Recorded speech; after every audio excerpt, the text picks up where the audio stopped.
a brainchild of mine because I grew up with an educated mama who worked two jobs, who went to get, I got her bachelor's, her master's, and went on to get her PhD.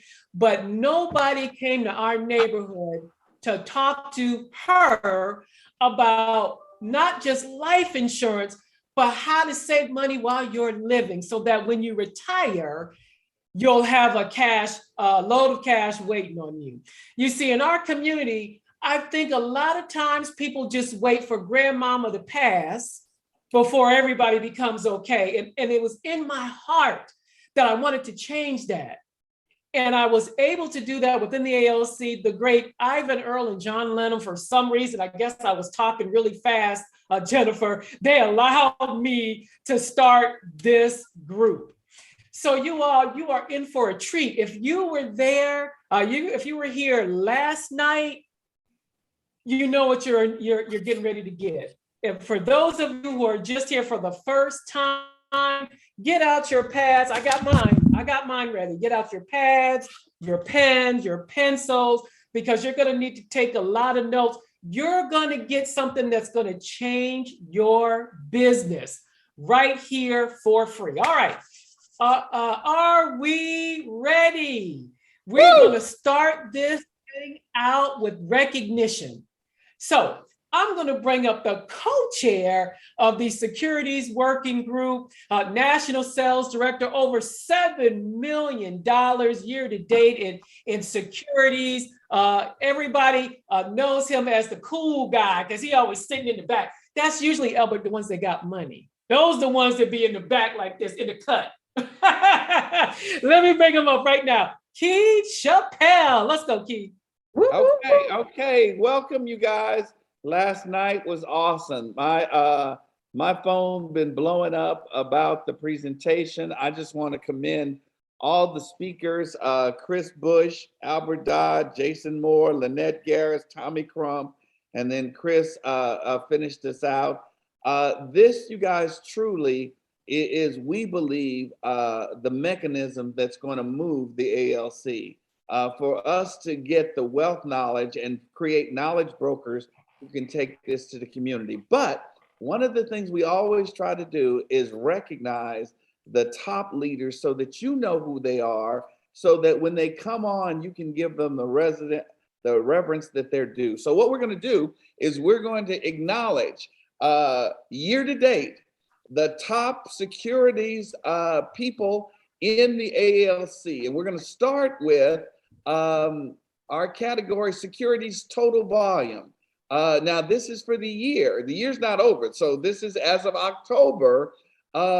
Mervyn and Zula Boone, number 10, 4,829,000. The Whitener family, Charles Whitener, 5,039,673. Roosevelt and Kesey Kirby, 5,093,000. Rod Stovall, 55,239,899. Reggie and Jana Sparks, unbelievable year they are having, 5.5 million. Keith and Sheila, 5.7 million. The unbelievable Lisa M. Jones, number 4 at 7.5 million. You heard him last night. He kicked this whole thing off from California, soon to be Mississippi. Christopher Bush, $8.1 million. The original Lafayette Walker, the first Lafayette Walker Award winner, and the son, who the award is named after, Lawrence Walker, 9.8 million, number 2. But there's only one number 1, and this person has been number 1 for as long as we've been doing it. One of the greatest leaders in the company, and one of the greatest teachers in the company, Lester and Bernadette Jones, over $11.43 million. And this is just 10, so he's averaging over 1.1 million a month. Unbelievable. Now we're going to go to below securities, or below RVP. And the below RVP, we're going to announce the top 5. We've got John Tamara Sanders, upline John and Barbara Sanders, 1.3 million. Now These aren't RVPs. This is below RVP. William Myrick, 1.4 million. Bob and Delva Woods, Berdole and Colette Powell, part of the Rudy Powell organization, almost $2 million. Kenya and Joseph Hamilton, part of the Sam and Elaine Shepherd hierarchy, 2.1 million. And the number one below RVP, future RVP, 2.2 million, William and Sheila Stevens out of the Lawrence Walker hierarchy. Let's give them all applause. Okay, now we're going to go to securities licensing, more boots on the ground. Okay, we've got 5 people tied at number 4. Harvey Girales, all these people have 5 licensed people. Oliver, Brutus, Jerome, Bryant, and the firm, Keith and Sheila Chappelle, Princess and George Mitchell, all have 5 licensed people year to date. Donald and Brianna McNeil, number 2 with 6. And there's only one number 1, and they are it by a lot. April and Rufus Taylor with 10 new securities licensed people year to date. Phenomenal. The last category we're going to touch on is cash, baby, cash. This is the money, okay? Top 10 for the year. Now, we're only talking 10 months. We got 2 months left. Number 10, Christopher Bush, 194,415 just investment dollars. Now, he showed you his game plan yesterday. So this is nothing compared to where he's going to go. Ricky Pitts, Alabama, 197,838. Rudy Powell, 202,000. Reggie Sparks, 212. This is just investments. Okay. Lisa M. Jones, number 6, 214,684. Lawrence Walker, 216,187. Number 4, Charles Whitener, 218,748. Number 3, Keith Chappelle, 326,914. And number 2, Lester Jones, 353,557. And there's only number 1, okay, from the far west part of the country, Joe Holloman, 395,381. Now, this is just the beginning, guys. We just wanted to publicly acknowledge these people for an unbelievable year so far. We know they'll finish up strong, but for everybody else out there, we just want to give you a visual aid of what your future is going to look like if you'll listen to the leaders that we've got today that'll be coming before you. Now, to start off our presentation, I'm like Camilla, I've got my notepad, so I'm ready. I've got it full of notes from yesterday, but wow, what a job he did yesterday. I'm so excited. Our first speaker, Senior Vice President, AALC Council member since 2014 from Orlando, Florida, graduate of Florida A&M University, English major, former occupation, high school English teacher, 6 regional vice presidents, been making over 100,000 a year in securities since 2014, not in income, just in securities, leader of the Hungry Lion hierarchy.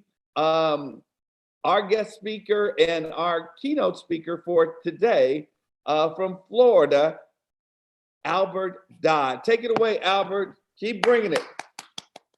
Amen, amen, amen. Listen, thank you so much, Keith. Thank you so much, teammates. Listen, we're excited, beyond excited right now about what's going on. When you look at what's going on in securities, specifically that last slide of the securities cash, I mean, it's amazing to have that going on. And there's another 15 to 20 people that's a part of the AALC that's over 100,000 of securities, but those were the top 10 in securities cash that's a part of AALC. So I have a blessing here to really speak to you. Before I get started, I want to give it up for my Lord and Savior, Jesus Christ, the reason for my season and the one that allows me to be able to do what we do. I want to talk to you today about the process of moving money. This is a very, very important topic, and in my opinion, why? Because we run across clients, we're dealing with clients we're dealing with clients all the time, and if we don't understand the process, then it's very difficult for us to really be successful and make that happen. First of all, when we talk about the process of moving money, we first got to ask the question, where is the money located? And this is something that you can write this down, definitely take notes, because you're going to have to learn this process, because how we get compensated in securities is moving money. We know how to move money from people's checking account into a PFS investment account. But if you already run across some people who have some money that's already invested, or if it's already sitting somewhere in an employer plan, you're going to learn today how to move it. But the first, you got to find out, where is it located? Secondly, what type of account is the money in? Very critical for us to understand the process of moving by knowing what type of account is in. And then 3, what kind of money is it? And I'm going to break these 3 down for you throughout, my talk this morning. Where is it located? What type of account is the money in? And then lastly, what kind of money is it? Well, when we talk about where is the money located, first of all, who's the custodian? Who's the current custodian? Is that Fidelity? Is it Merrill Lynch? Is it Edward Jones? So who's the custodian? We got to find out that information first and foremost. When we talk about what type of account is the money in, is it in a qualified account? Is it in an IRA, a 401k, a 403b, a 457 deferred comp? These are all qualified accounts. Is it in a non-qualified account? Like the average CD, a mutual fund account, savings account, checking account. These are all non-qualified accounts. Very important for us to find out what type of account it's in, because it's going to have a lot to do with the type of recommendations we make when we come downtown to moving it. And the third thing, what type of money is it qualified money, which is money that's pre-tax, money that has never been taxed? Is it non-qualified money? Has it already been taxed? And these kind of go hand in hand. They're very synonymous, because a lot of times what type of account of money is in can tell you almost what kind of money is it. But you can't be for sure, because you can have some non-qualified money in a qualified account that grows tax deferred. We have non-qualified annuities, but yet the annuity acts like an IRA because it grows tax deferred. So you got to find out the difference, what kind of account it is, and then what type of money is in that account, so you can determine cost basis, and you know what those things are if need be when it comes down to moving money. The type of money that a client has is critical, and you making a proper recommendation as to where to put it. Extremely critical. So let's look at the 3 ways to move it. So you can move it by doing a direct rollover. You can move, and a direct rollover is the movement of retirement assets from an employee retirement plan or similar plan directly. The key word is directly into another retirement plan, such as an IRA. A direct rollover is client initiated. Okay, we'll talk about that in a second. The current custodian will draft a check or do a wire transfer directly to the new account custodian and not to the account holder. So checks are made out directly to the new custodian. So wherever the money is going, it's got to be made out to the new custodian in order for it to be considered a direct rollover. But the key thing I want you to understand about direct rollovers, it is client initiated. which means that even if you're helping the client, it's client initiated. And that's a key, because client initiated rollovers or direct rollovers, they normally process a lot quicker and faster. The second way to move money is what's called a direct transfer or transfer. I'll tell you the difference. First of all, it's the movement of tax deferred retirement assets from one plan or custodial plan directly to another. So you got tax deferred money, assets going from one plan to another plan. Sounds very similar to the direct rollover, right? Direct transfers is not a withdrawal, and it does not incur any tax or any penalties. And it's initiated by the new intended custodian and not the account holder.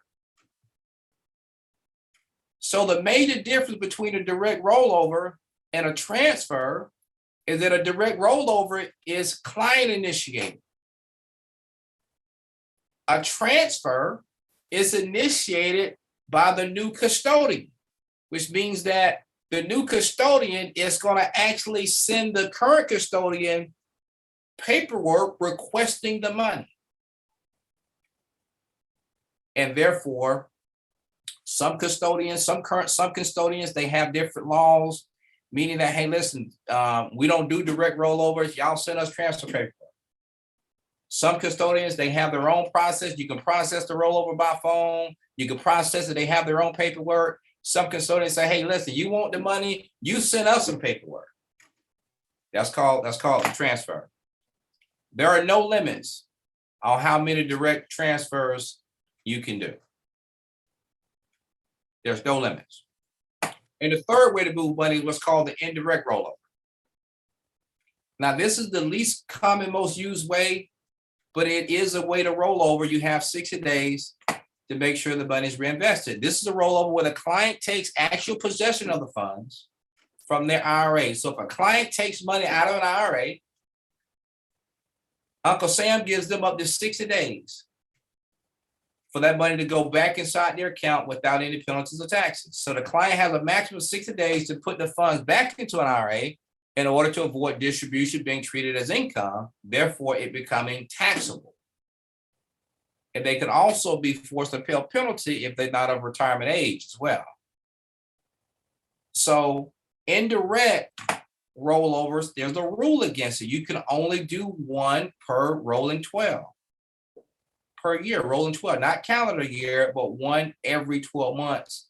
You can only do one indirect rollover. But most of our rollovers, we should be doing either direct rollovers or direct transfers. But in some cases, the whole nine, if a client wants to take money out and put money back, or they plan on putting it back or putting it with you, then there is a process called indirect rollover that can actually alleviate that distribution as being taxable if it's put back inside of that account within 30 or 60 days, or inside of an IRA within 60 days. You know, so 3 ways to move. Now, let's look at this. So we don't know whether or not the current custodian will allow us to do a rollover or transfer, or whether or not the client has to take possession of the funds themselves. So the first thing we do is call.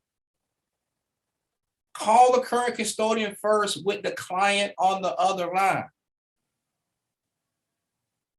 And when we call, what's critical for us to understand when we make this call, teammates, is that do not call without the client. Do not call without the client being present. The client's gonna have to go through a verification process in order for them to be able to talk openly and freely about that client's account. And when you call with the client, you want to coach your client on a few different things. Very important, very important process of rolling and moving money over. Extremely important. See, before you make the call, let your client know that their current custodian is going to ask them some questions, verification questions, in order to get access to their account information. Why is this important for you to coach your clients on this? Because sometimes clients get a little frustrated because they have to answer security questions in order for the rep to say, okay, I'll give y'all the information y'all want to get. But if you let them know this is a part of the process, you can alleviate a client getting frustrated. But once the account is verified, you tell the customer service rep that your advisor is on the line. You tell the client to tell them that your advisor is on the line, and I give them permission to speak to, I give you permission to speak to them on my behalf.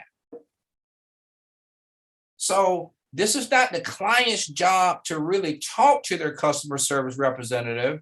You want your client to know, to just really verify their identity and then tell the customer service rep that they have you on the line and that you give them permission to speak to you on their behalf. And therefore you take over the process, and then normally the customer service rep will ask the client, do you give me permission to speak to them openly about your account? And the client will say yes, and then you take it from there. Critical point. Once you take this call over, teammates, it's going to go really smooth. Okay. You tell the current custodian that we would like to initiate a direct rollover into an IRA. That's all you have to say. That we would like to initiate a direct rollover of this account into an IRA. Based on their policy, based on their rules, based on their system, okay? They will initiate that rollover either by phone or online. We're already on the phone, so they'll initiate it by phone. Give them who they'll ask you who you want to make the check payable to. They'll ask you, is this going to an IRA, traditional IRA? Yes, it is. Or they'll say, listen, you need to make this request online. And you and your client can log into their current their current account. You may have to initiate it online, or they'll say send you or they'll send you their own rollover paperwork to make the request in writing. They may say, Mr. and Mrs. Jones, in order for you to actually exercise the rollover, we're going to need to email you our rollover form, and you'll need to fill that out in entirety and get that back to us. Or they'll say, send us a transfer request. So you don't have to guess what a person's process is or what their current custodian process is. All you have to do is make the phone call. Once you make the phone call, coach your client that they're going to give you permission to speak to their rep on their behalf. Then once you ask the question, we would like to initiate a direct rollover, then the customer service rep is going to do one of these three things. They either going to process it by phone, they're going to email you and the client paperwork to make the request in writing, or they're going to say, send us a transfer request. And the process is really, really that simple, okay? Now, the simplicity of what I want you to understand. Let's talk about this. In order to move money, the money has to be sitting in an account somewhere with the client's name on it. That sounds simple, right? The money has to be sitting in an account somewhere with their name on it. The objective is to simply move that money to another account with the client's name on it. But Albert, why do you keep saying with the client's name on it? Because sometimes clients think, and they may sometimes feel that if money is sitting in their checking account, for an example, and we're going to set up an IRA form, or we setting up a mutual fund form, that they're going to be losing money, or that money is going to be gone. No, we're moving it from a place of improductivity. We're moving it from a place where you're not getting much return. And we're going to open up another account with your name on it where you can benefit from time and allow your money to grow. So sometimes we got to make sure that we help our clients understand the simplicity, that we're going to move money from one account with their name on it to another account with their name on it. And this account over here is going to allow their money to continue to move in the right direction. It's going to protect their assets. It's going to allow them to hold on to be able to reach their retirement goals or their savings goals a little bit quicker. By simply moving money from one account to another account, the client gives up nothing to do so. There is no cost.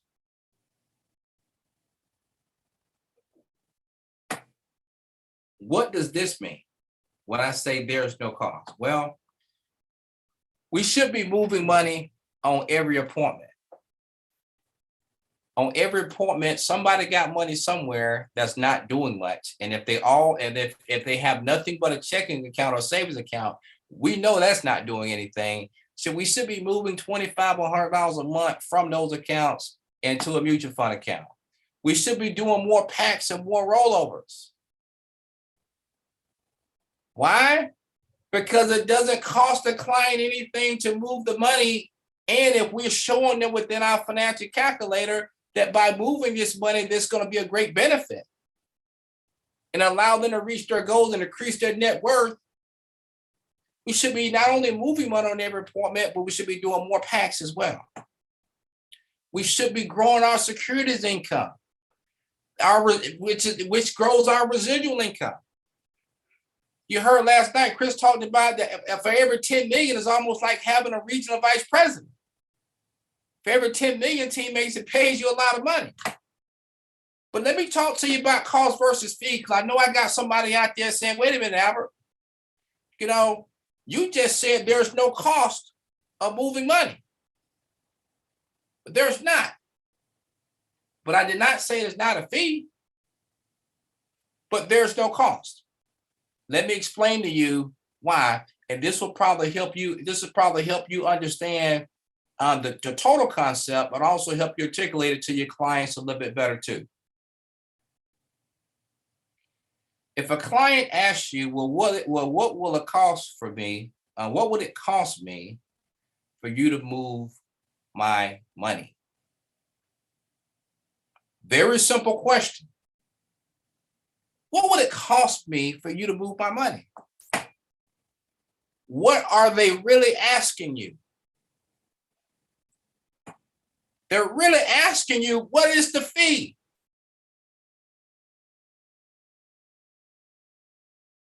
And you have to understand that they're asking, what is it costing?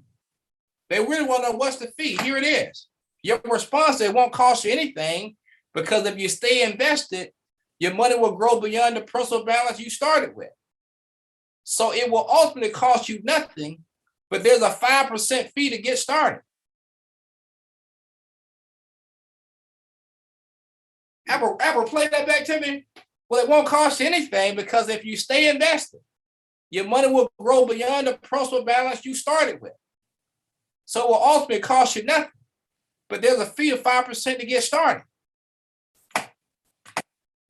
If you keep your money in your checking account, there is no fee for that, but it can cost you your retirement, your quality of life, and it can cost you your peace of mind. So what's the cost?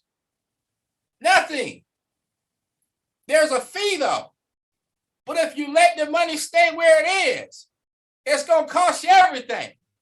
It's going to cost you your peace of mind. It's going to cost you your retirement. It's going to cost you the quality of life that we've been talking about. We pay a fee for all things and services that bring great value to our lives. So therefore, those things that bring great value to our lives cost us nothing. Come on, teammates. Come on, teammates. See, it's how we put it. It's how we got to understand that, listen to hold on, that when a person gives you an objection, particularly ask about what's the cost, we got to understand what they're really asking. Because, listen, if you have more money, if you have more money than what you gave me, it didn't cost you anything. That's But good. the fee for the service That's is good. a one-time That's fee good, on brother. contribution. It's a one-time fee on new money. It's a one-time fee to hire the fund managers. It's a one-time fee on new contributions. But once you pay the one-time fee on the contribution to get your money to be professionally managed, what it's gonna cost is not gonna cost you anything. Because at the end of 2 years, 5 years from now, 15 years from now, you're gonna have way more money than what you gave me the whole time. And that's because you was wise enough to hire some people to help manage your money.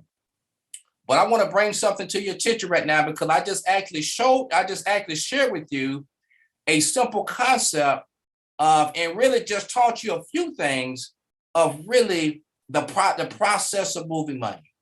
But now I want to come to you and I want to help you understand something else right now as we speak. See, teammates, you may have an example. You say, okay, Albert, well, listen, I understand that, I understand where's the money located, what type of account is it in, and what kind of money is it? I got those 3 things.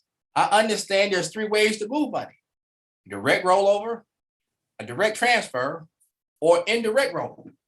I got that. Thank you. I understand, Albert, that the first thing I should do is call the current custodian, coach my client that they're going to be asking verification questions. Let my client also know that once they're done with that, tell them that their advisor's on the line and that you give them permission to speak to me on your behalf. Okay, Albert, I got that. And that's the registered representative. We take over the phone call and we let them know that we're calling to do a rollover.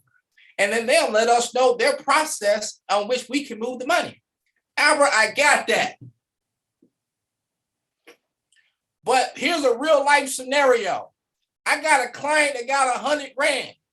Okay, well, let's talk about that the whole nine. So now we know the process, but listen, but you may not feel comfortable, or your client may not feel comfortable letting you do. Well, let's talk about that. Let's talk about that really, really quick.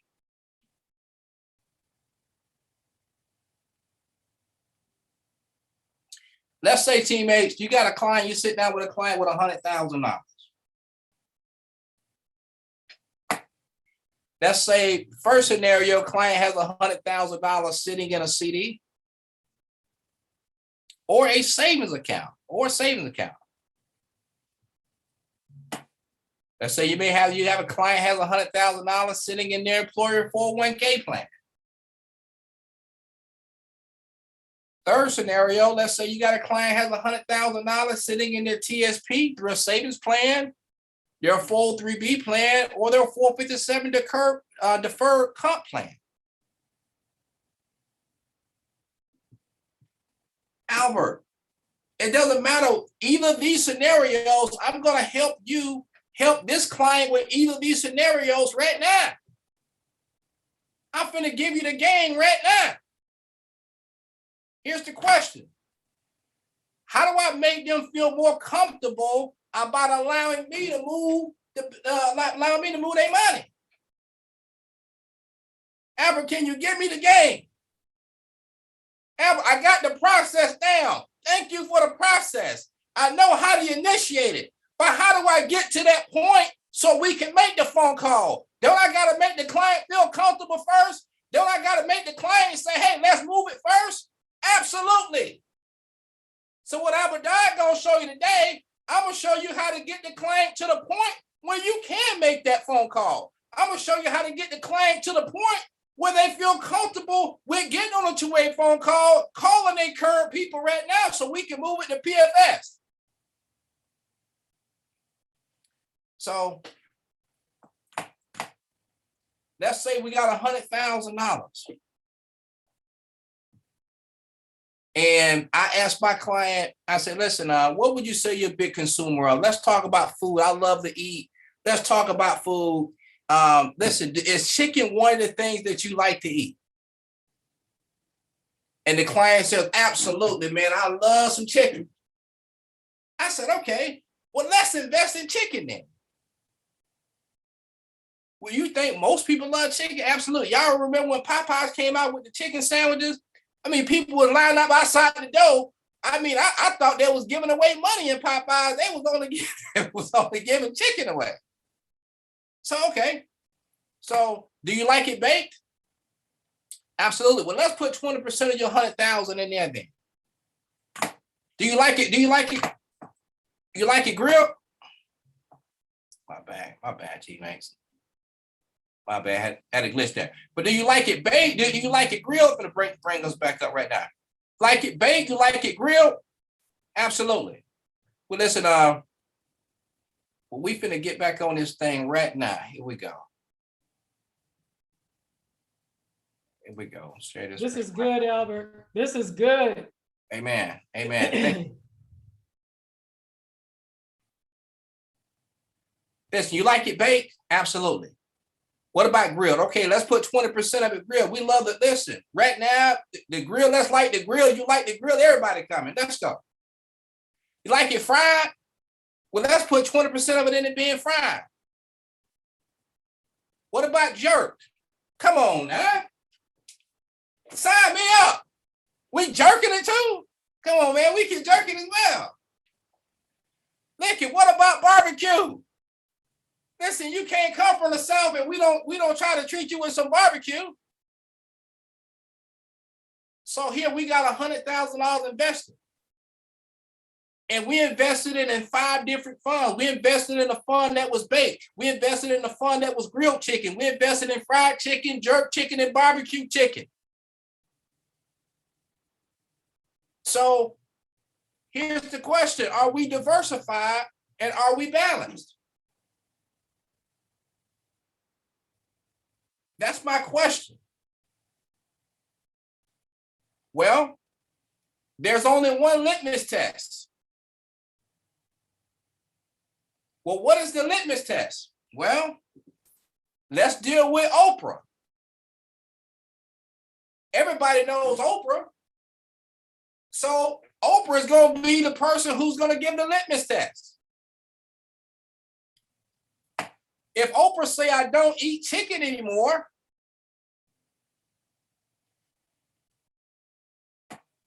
it doesn't matter whether you like it baked, grilled, fried, jerked, or barbecue.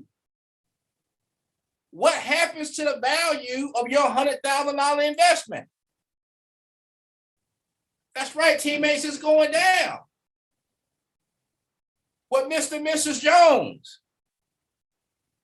The reason why the $100,000, the reason why you're not happy with it, the reason why this thing over here is not doing you anything is because even though you had a whole bunch of funds that your money was broken into, it was all in chicken. And it doesn't matter if you got 5 different funds, if it's not diversified or balanced, as soon as something happens to that one product, your whole value is being affected.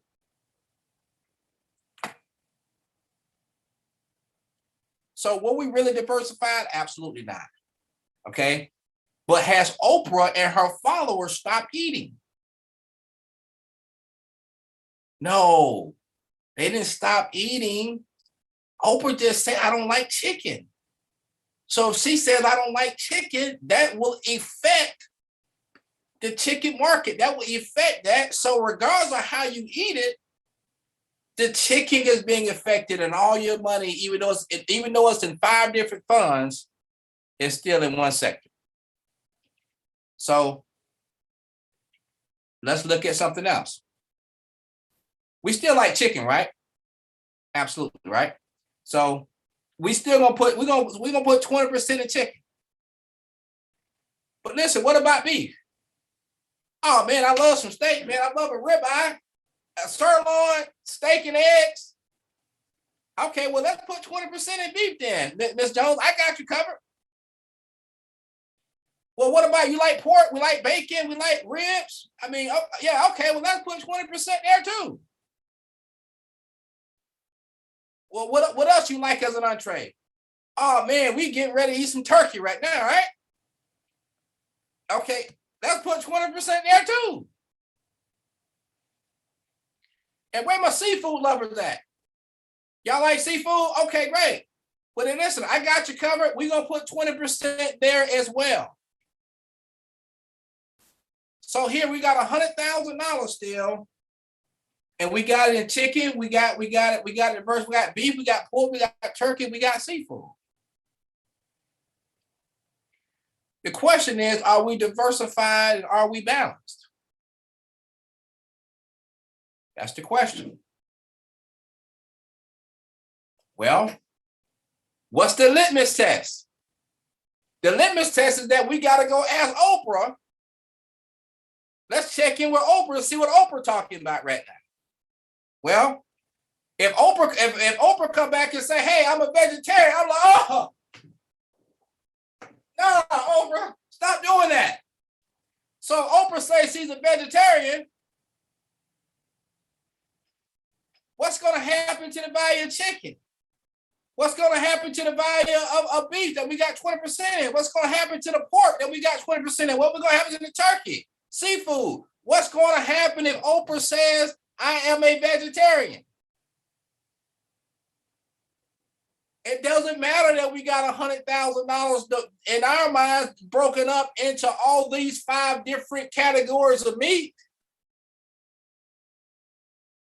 The whole 100,000 is going to be impacted. The whole 100,000 is going to be impacted. What happens? It's gonna go in a negative direction. So will we really diversify? No. See, Mr. and Mrs. Jones, see, this is what's been happening to your portfolio.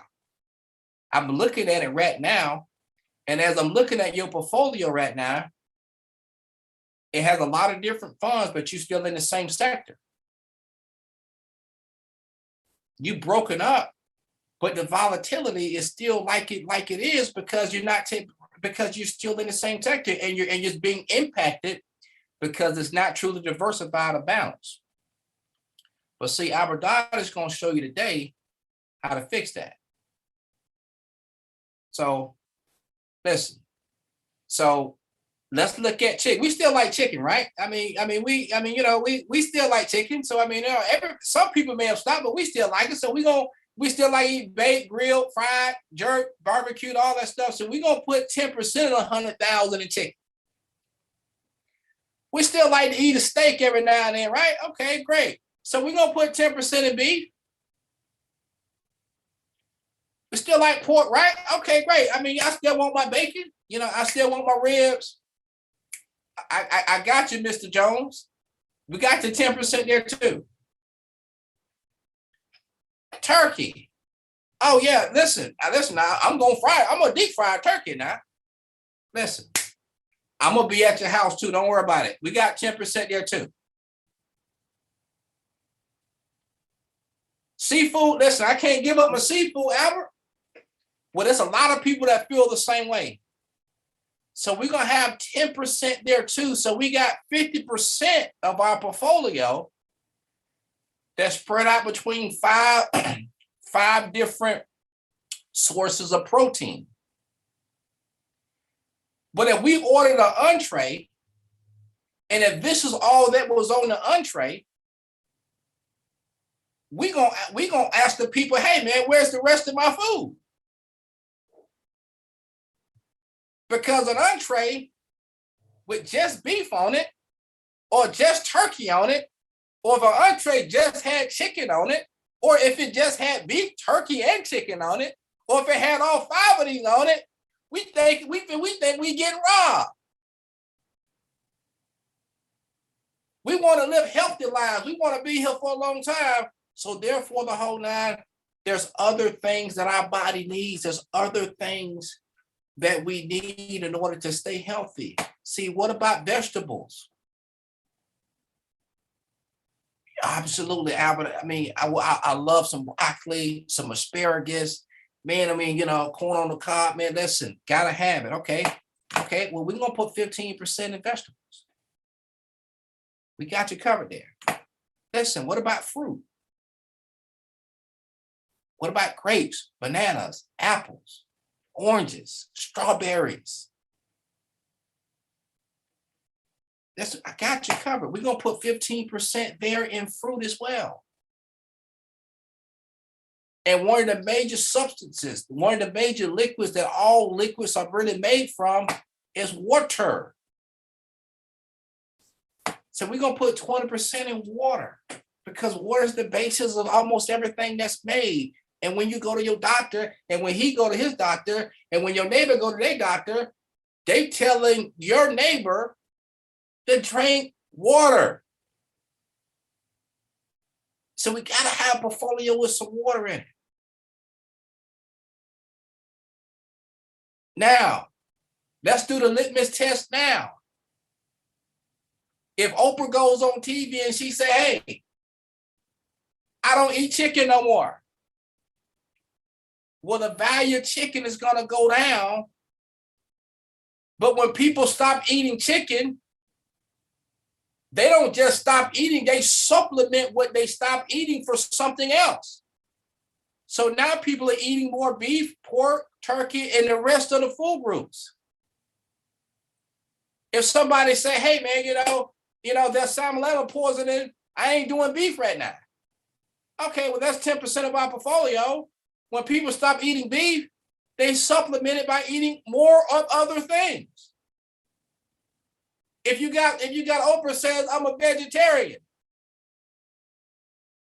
you still got 50% of your portfolio. People stop eating this, then they start eating more of this. So therefore, the value here continues to rise because why? You have balance inside of your portfolio. Question is, are we diversified and are we balanced? You know what, Albert? I would if somebody brought me a plate that had a protein on it, that had vegetables, maybe a starch or something, dessert and some water, I would eat that meal because they didn't cheat me from the things that I need. They didn't cheat me. They're not cheating my health neither. So it sounds like we're balanced. So if we're truly diversified and balanced, which is D and B, your $100,000 will always keep growing. And the problem that you've been having in your portfolio is that you've been seeing a whole bunch of funds, but they were not truly diversified and it was not truly balanced. What Albert Dodd is going to do for you is going to give you a well-balanced portfolio. So it doesn't matter what's going on in the U.S. economy. It doesn't matter who say what. It don't matter who the president. It don't matter who the governor. It don't matter what life catastrophic happened. It don't matter even about the pandemic. Because if there's a pandemic, if there's a this-demic, it doesn't matter because in order to survive in this country, somebody got to eat something. Somebody's not going to stop eating. The key is we can't control what people eat, so we can have a diversified portfolio that consists of it all. We can have a diversified portfolio that has it all, that we take it into consideration carnivores, people that just like to eat meat. We got them covered in here. We take into consideration folks who are heavy on seafood. We got them covered in here too. We take into consideration the vegetarians and also the vegans. We got them covered in here too. We take into consideration the folks that do nothing but drink water. We got them covered in here too. So if there's people living on this earth, Mr. and Mrs. Jones, they are still consuming food. They are still consuming to survive. They are still buying food. They are still dining, and they are always still going to be cooking. And as long as you got a diversified and balanced portfolio, we're going to make this $100,000 keep growing, and you're going to have a comfortable retirement. And when you get to retirement the whole night, you're going to be, man, I'm so glad I bet you Albert Dodd the whole nine because my $100,000 wasn't doing nothing. And not only wasn't doing nothing XYZ the whole nine, I was so nervous because I didn't understand about how I can invest my money and how I can do the things that I need to do in order to take advantage of a fluctuating economy. And let me tell you something, hold on. The only way to lose is to not invest. The only way to lose is to not do it. The only way to lose the whole nine is to still be a consumer and never be an owner. See, you are a consumer by default. You can't survive without consuming. You can't survive without eating. You can't survive without paying a light bill. You can't survive without doing the things that you need to do for you and your kids. So don't just be a consumer. Here in this example, you could be an owner. You could be an owner. You can consume the products that you also own. You can consume what you also are investing in. And that way, the whole nine, you're leveraging yourself, your mutual funds, and now you're taking advantage of not just being an owner, but you're taking advantage of millions of other Americans that are also pooling their money together so they can reach their retirement goals as well. So listen, I'm super duper excited, beyond excited about being here with you all today. That's a little bit about not just the process of moving money, but how to make a client comfortable with the process so you can get to the point of making a phone call and showing them that what you're going to do with the money, showing them some things that they've already done. That's probably what have they didn't know. A lot of people just don't know. But if you look at a portfolio, you say, wait a minute, this looks like all meat.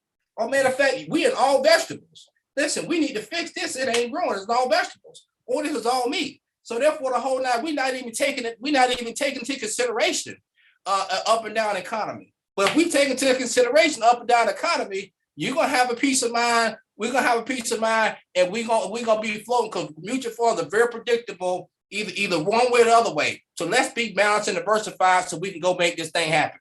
And man, Hey, Albert, is this? I'm getting questions here, so I didn't want you to leave this subject. Let's answer a couple of questions. One is, now, is that on the Bitly, your presentation? Did we put that on the Bitly? It should be on the Bitly. Okay. If not, we'll get it on the Bitly. That's for sure. Okay, good. So she said, post the documents. This, if it's on the Bitly, I think you answered the other question. They were asking about the money. No, you answered that question. Daggone, you good, boy. You good. Ellen, know what he's talking about. No, Camila, for the people that are out there, all the slides that we are using today will be on the Bitly. Absolutely. Okay, we got one other question. When they roll the money over, how do they know the account number if we haven't opened the IRA on our side? When they roll the money over, how do they know the account number if we haven't opened the IRA on our side? Gotcha, the whole nine. Some custodians, that's a great question. Some custodians will ask you for the client's new account number. Obviously, we can go ahead and open up the account for that the whole nine, or they can use their social as a default account number. Use the last four of their social as a default account number. And you can ask the custodian, listen, we're going to use the client's social as a default account number if you haven't opened that up yet. I'm in. Okay. But great question there. Great question. You can, yeah, great question there. Great question. So that's normally not a requirement for the rollover, but they will ask about it, and you tell them if you haven't set it up yet, say we're going to use the client's social as a default account number, because they don't necessarily need it on their end if we're doing a rollover. If we're doing a transfer, then we're going to set the account up first, send the transfer paperwork to Primerica, and allow Primerica to initiate that transfer with their current custodian. Okay. Do you have the Bitly address? I didn't write it down. That's the next question we got here. The actual address to the Bitly. We'll post it. We'll post it in the chat. Absolutely. Okay. Perfect. So we're going to post the Bitly address in the chat, everybody. Thank you, Albert. I didn't see any other questions here. I just didn't want you to get too far without answering some questions. That's perfect. Thank you so much. Absolutely. Listen, I'm excited beyond excited, teammates. I am excited about this next leader that I'm going to bring before you all this afternoon. Listen, I had the privilege of meeting this young man in Punta Cana. A couple of years ago, 2 years ago, 2019, February 2019, and he absolutely blew me away. Listen, he started in this business in July of 1998, became a regional vice president in 2013. He is a $200,000 earner, an AALC council member. His licensing is up 100%. What? His securities is up 60%. We're right at $4 billion year to date. This young man right here, teammates, his annuity volume is up 90%, right at $2 million year to date in just annuities. His securities cash was already off the chain, but that's up 50% right now. Somebody said a pandemic. It sounds like there's a pandemic going on up in here. I introduce you all, not only AALC council member, but new AALC Securities Working Group member. Give it up for the also Regional Vice President Kenny Bryant. And I'm going to put you in my hip pocket and take you everywhere I go. Okay. I need that everywhere I go. Listen, I am so excited to be part of this working group. I am honored. I am honored. I am humble. And I just am grateful to even be considered among such a group of awesome leaders. I am committed to securities. There is, do I have the ability? I just want to share a couple of slides that I think are really important to me of why I love securities, in addition to making money with securities. But I love to share this with people because I think this is really, really important that we understand this. And everybody that comes into our group, this is very important to me because I think we don't really understand what we are missing. And let me just do I want to go a little bit further here. Hold on, I'm at the wrong part. I want to start here. We have an investment crusade that we have to take advantage of. And this investment crusade is important because people they don't have any money. Look, half of Americans don't have $1,000. Half, okay? Look, this is what we see. A bunch of people working until they're 70, 80 years old. Look, if there's right now $12 trillion, probably more than that now, about 17, sitting in the bank, earning anywhere from 0 to 0.5%. So $100,000 that was put in the bank 10 years ago, earning 0.5% rate of return, is only going to grow to $105,000. Over the same period of time, the S&P has averaged about 17%. So that same period of time, that $100,000 would have grown over the same 10-year period to $480,000. That's right. We got to get our people investing. We got to get them, and nobody else is going to do it. Look, advisors at Merrill Lynch, they don't even get paid on new accounts that total less than $250,000. That's right. Morgan Stanley advisors, they get reduced payouts on households with less than $100,000 in assets. And Wells Fargo advisors typically won't even work with a client who has less than $500,000 in assets.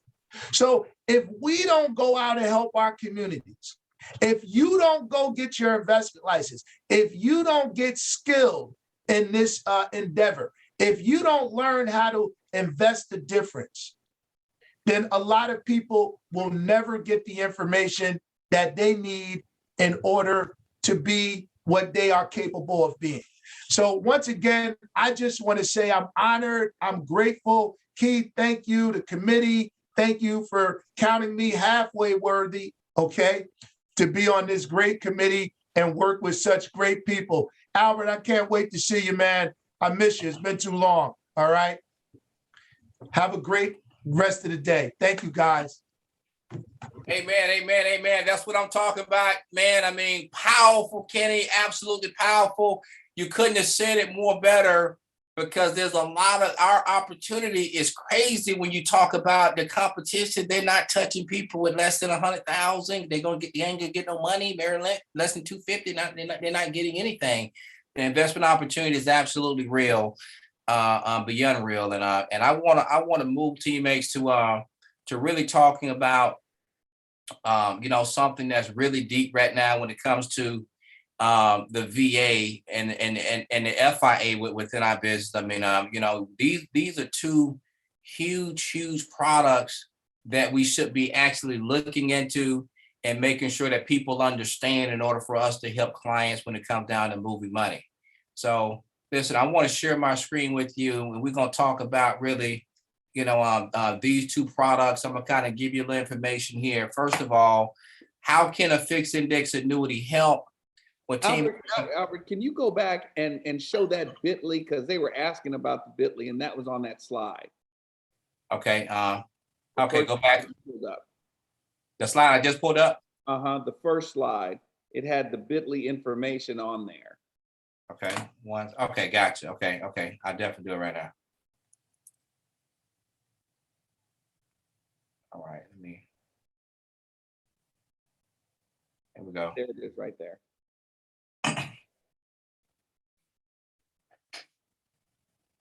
The entire presentation is on this bit.ly. That's correct. The whole weekend. Amen. So all those forms are there. We put them there. So this material, we've been posting there for a few years now. But that's the bit.ly address, teammates. So these slides are all there. You can go get them. And whatever's not there, we'll make sure between me and the other instructors, we'll make sure those things get uploaded. So when we look at how a fixed annuity can help, well, let's look at our annuity partners first. I mean, we got Lincoln, we got AXA, which is now Equitable, we got Bright House, and we got AIG. Okay, and a fixed annuity, teammates, this is a person's money. Money can only go up. It can never go down based on the market. Can only go up, can never go down. Here's an example. An annuity paying a 65-year-old $27,000 per month for the rest of their life. If the account goes to zero, they still get the same check. And if they die, their spouse continues to get the same check as well. If the remaining spouse dies, any money left in the account, it will go to their beneficiaries. So annuities, the fixed annuity, not only would a client can never lose value, but their income can never go down. And you could protect the annuitant, the annuitant can protect their spouse by making their spouse a joint owner on the policy, to where it can continue to that spouse, and anything left over will go to the beneficiary. Know your wholesalers, okay? We got four wholesalers: AIG, Lincoln, Equitable now, and Bright House. Call your wholesalers. It doesn't matter which one you call. They're all great. The products vary somewhat, but the inner workings of every product is about the same. We talk about creating guaranteed income, okay? Other savings and investments, Social Securities and pension, okay? Listen, most people are on the left side, meaning that they have money, but their Social Security and pensions are very small. Some people don't even get offered a pension plan because if they don't have an employer that offers a pension, so therefore they may not get that. And then Social Security, you have to be at a certain age to qualify for that. And some people can't get it at 62 because they can't afford to only make $13,000, $14,000 if they take it at 62. So that's why this blue section is very small. Where this product comes in to help is that we can reposition these assets, and we can take a lot of this money here and we can put it in a fixed annuity or a VA, and therefore we can make most of this money protected and give them a pension-like income and have assets outside the annuity for supplemental things or for emergencies.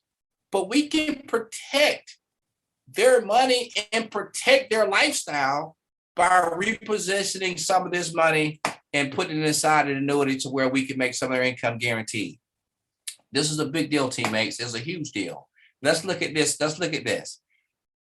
Here we got, your savings and investments. You got an IRA, You got employer sponsored plan, 300,000. You got investments of 30,000, cash on hand of 20,000. There's 400,000 in this example from these 4 different sources. Well, here you got a person here, their guaranteed sources of retirement income, $2,100 Social Security. Let's say they got a pension of $1,700. And if we're able to put some of that money up to where we can put some of that money inside the annuity, they can actually have an additional income of $2,700, which will make it $6,500. So let's look at this. So here you got 400 grand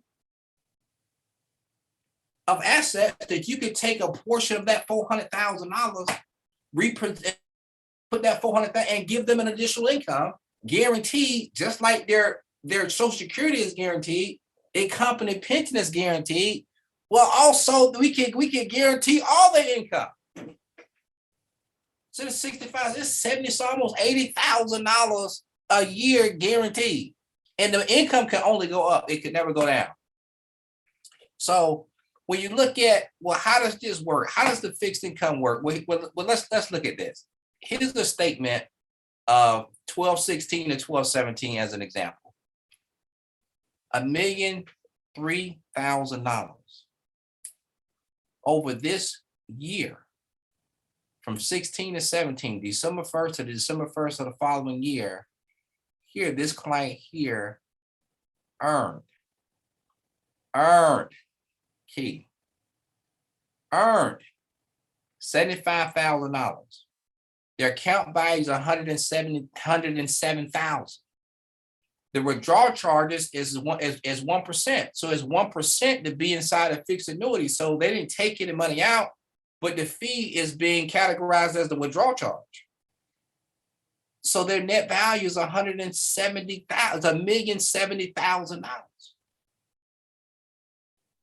That's a big deal. There's a fixed account within the fixed index annuity. There's a performance trigger within that. There's a 1-year cap. These are buckets that's within the fixed index annuity. There's a 1-year monthly average. So these are different buckets that you can choose from. And these are buckets that we put this client in that had $1 million, and we broke it up this way. And if the index does better than what it does for a year, then the client gets that percentage of interest. If it doesn't, then there's no interest gain, but there's no money lost either, which is the key. Check this out. This is the percentage change within the cap over that time period. Within this particular index, within this particular bucket, the 1-year monthly cap bucket, this client earned 12%. It's a big deal. And they was accredited the same thing. That is a big deal. The average of 12 monthly indexes, look at this right here, 11%. That's a big deal. And they're getting this guaranteed. The client gave us the money because she wanted to protect it more than she wanted to grow it, but it wind up growing at no risk to the client. So you can make money in the fixed index annuity, but more importantly, if a client's interest, if their primary goal is more protection, then we want to be thinking in lines of annuity. And understand that if the client has that type of money, then almost any interest accredited is going to make them very happy. Where when they begin to take income, it can only go up, it can never go down. Let's look at this example let's look at this for an example. Protect against unexpenses. $150,000 value on the home. You got life insurance of $200,000. Auto, $30,000. A 401k with $500,000. So we're looking to protect, right? Because what's important to you with insurance? You're looking to protect those things. Listen, we want to protect the home, right? We got life insurance, the auto, so we looking to protect. So the odds of a fire damage over the next 30 years is less than 1%, but we still protecting the home. The probability of a 60-year-old male dying within 5 years is less than 4%. But we still believe in having life insurance. There was only one crash for every 42 registered vehicles, but it doesn't matter. We still got auto insurance. Historically, the stock market has experienced a decline of 20% or more approximately once every 3 to 4 years. So we got the home protected. We got the income protected with the life insurance. We even got the automobiles protected. But this is what we should be protecting as well. We got to protect the money. We got to protect your lifestyle.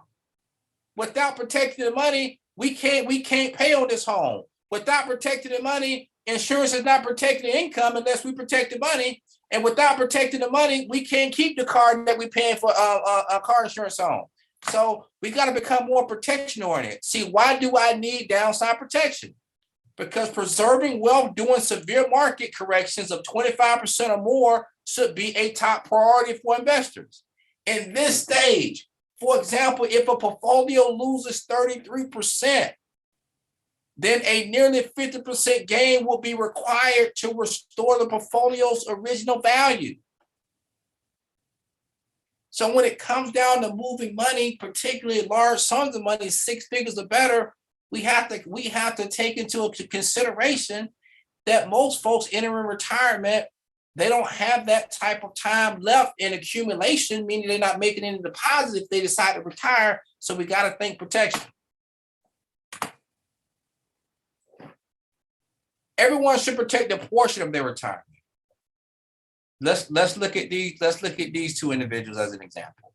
Here we got Andrew on the left-hand side. He got $500,000, 6% average annual return. He's going to take 4% withdrawals, increasing 2% each year. Okay. The negative returns during the first few years ran out of money only after 24 years. Positive returns in the later years were not enough to maintain his income.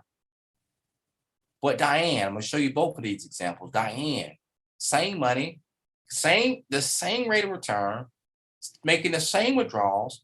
She had positive returns early in retirement. Money lasted much longer, even when she had negative returns in later years. Diane will likely have a legacy to leave behind to their family. Let's look at this. See, when we invest a client's money or take a person's money and going to invest it, we don't know what the market is going to do once they get invested. But here we got Andrew's portfolio. He's taking 4% of 500,000. So he's getting 20,000 a year with a 2% increase. Over 10 years, his end value is 231,000. But look at Diane. Over 10 years, she's $1.3 million. Same withdrawal, same everything. But I'm going to show you why here in a second. So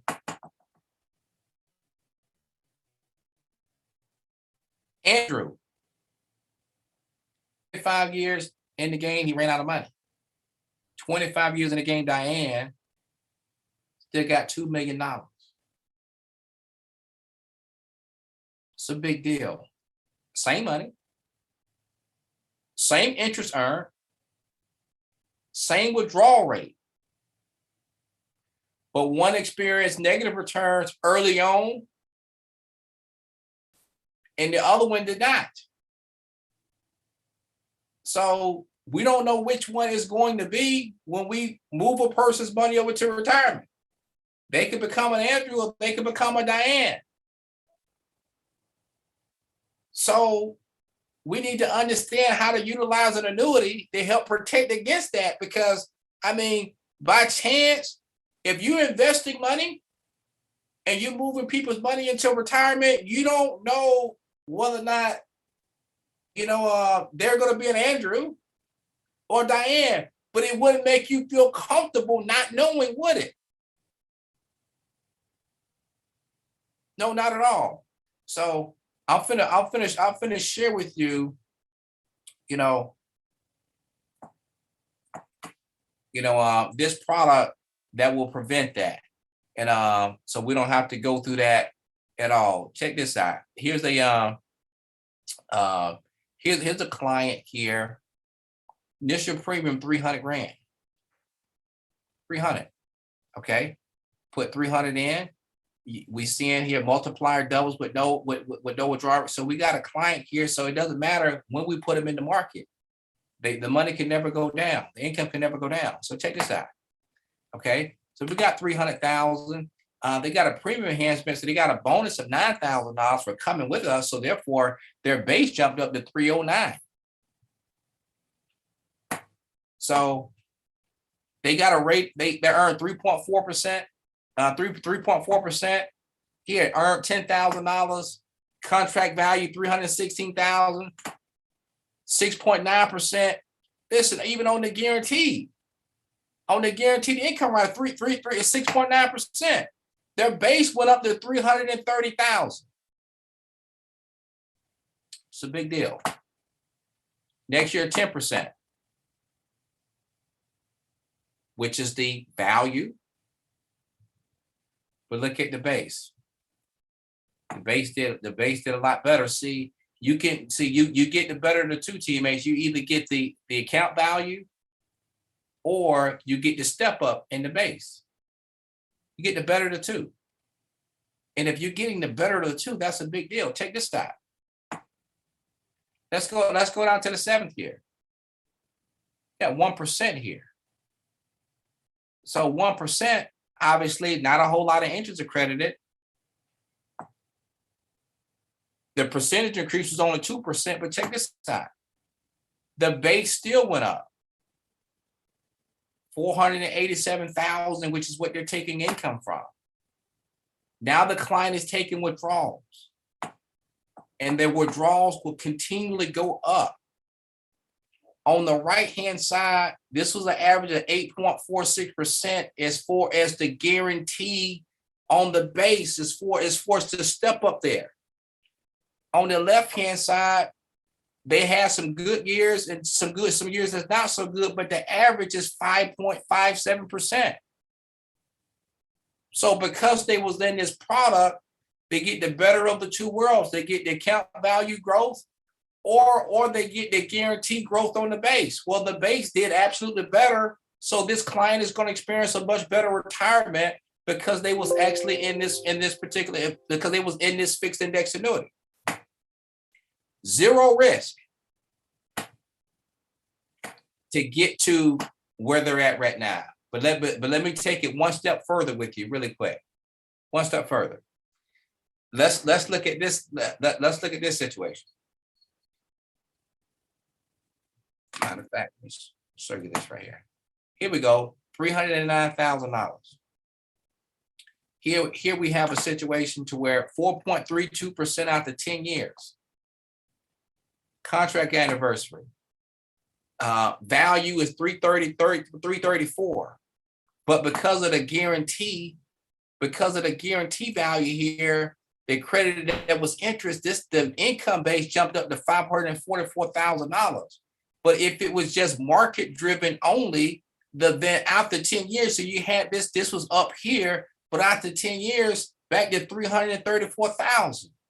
But because they had a step up in the base, that's guaranteed regardless of what the account value does, then they get it at the highest. $544,000 is what they taking their withdrawals from, teammates. This is a big deal to start incorporating fixed index annuities. And let me talk to you about some of the buffer annuities that we currently had, because we got the fixed index annuities, then we also got, now we get into linked index annuities, where we get inside a version of the VA annuity. Check this out. If the market goes down 10 to 25% over a 3 to 6 year period of time, you have the buffer annuity that will cover those losses. So the thing about the buffer or the shield annuity or the structured capital annuity, all depending on what vendor you use, is that they will buffer 10 to 25% of the loss. This provides much needed downside protection as clients their retirement. There's 0 fee for this product. That's a big deal. Market goes up, market goes down, but if it's within the buffer range, the client experiences no loss at all. So here you got the difference is you're capped on the way up. So you got cap gains at 30.5%. So what the buffered annuities is, we're going to give you downside protection. Then we're also going to cap you going up too. So in order to get downside, we're going to cap you on the upside. So you got a client with 100 grand. Portfolio does, so the market does 25%. That goes up to 125,000. That's a great deal, right? Absolutely. Okay. But $140,000, is what they would have earned if they would have actually been in mutual funds in the whole market. But because they're in the buffer annuity, they capped. Okay, so they capped a little bit. They capped at 30%. So therefore, 130,000 is what their account value is going to be. So if there was not in the annuity, they would have had 140. But they capped at 30%, so they got 130,000. Okay, big deal. Here's the reason why the buffer annuity is so great. Because if the market goes down 8% with no shield product, then 100,000 goes down to 92,000. But with the shield product, the value stays the same. That's a big deal. No shield or just in mutual funds, 92,000 is what it's going to be. With shield, you're buffed at 10% on the downside. So therefore, the account value is exactly what they put in there.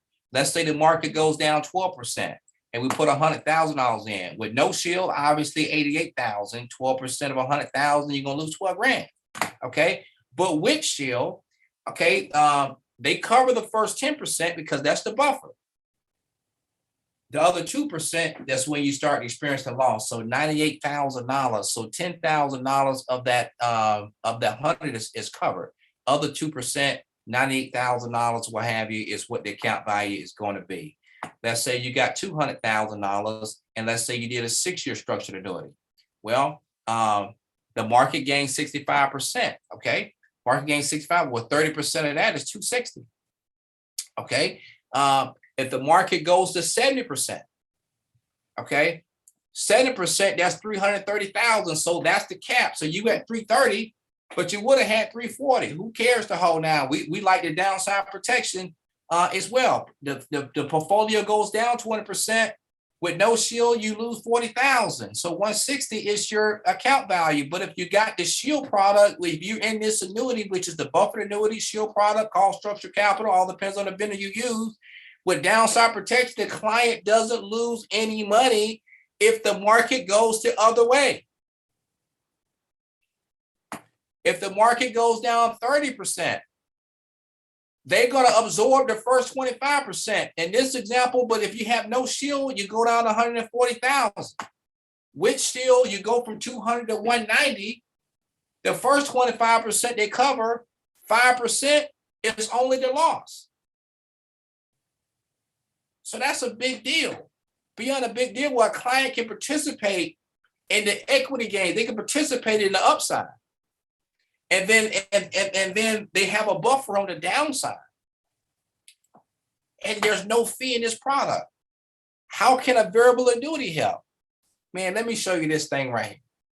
Variable annuity is off the chain. Absolutely love them. $2,700 a month for the rest of their life. If the account value goes to 0, they still get a check for the rest of their life. Okay, that's symbolic to the fixed index annuity, because when you turn income on from a rider, that rider will guarantee that client's income for the rest of their life. Here's their personal pension. That's the annuity income. $1,800 from Social Security, $2,100 from her, your wife's Social Security. That's $6,600 a guaranteed income for life. When they die, the spouse gets the money. When the spouse dies, it goes to the beneficiary. Client puts in $600,000, right? The market goes down and the client has $400,000. The client dies. The contract says that you have personal protection. That's nothing you have to check a box for. You automatically have that. Your beneficiary gets 600,000. Remember this about the annuity. This is symbolic to the fixed index annuity, the buffer annuity, or the variable annuity. Every dime you put inside of there, there's what's called principal protection, which means that if the market goes down, your beneficiary is guaranteed every dime you put in there minus any withdrawals that was taken out. So if this happens, don't worry. Your client is still guaranteed $600,000 if the market goes down and they die and they're concerned about their family getting what they had. So that's already locked up. Now the variable annuity, you get to take the best and leave the rest. On the left-hand side, teammates, let's look at the pros of a pension. The pros is that they get guaranteed income for life. Who don't want guaranteed income for life? In a world of uncertainty, if we can get income for life, that's a good thing. Are you with me? Well, this right here, teammates, people back in the days, 30 years ago, about 60% of people had pensions. Now that's down to about 15%. Access to your money, very limited. That's a con. Cost of living adjustment, most pensions and what have you, there's not a lot of increase. And when people die, most of all, when people die, their income stops. Because most people choose settlement options to where the retiree is getting the most amount of money per month. And a lot of times when you choose the highest amount of income that you could get, a lot of times there's no benefit. There's no benefit to the spouse. Well, let's look at a CD. So we like the part about the pension, when it comes down to the income. CDs, we love protection. Guaranteed rate of return.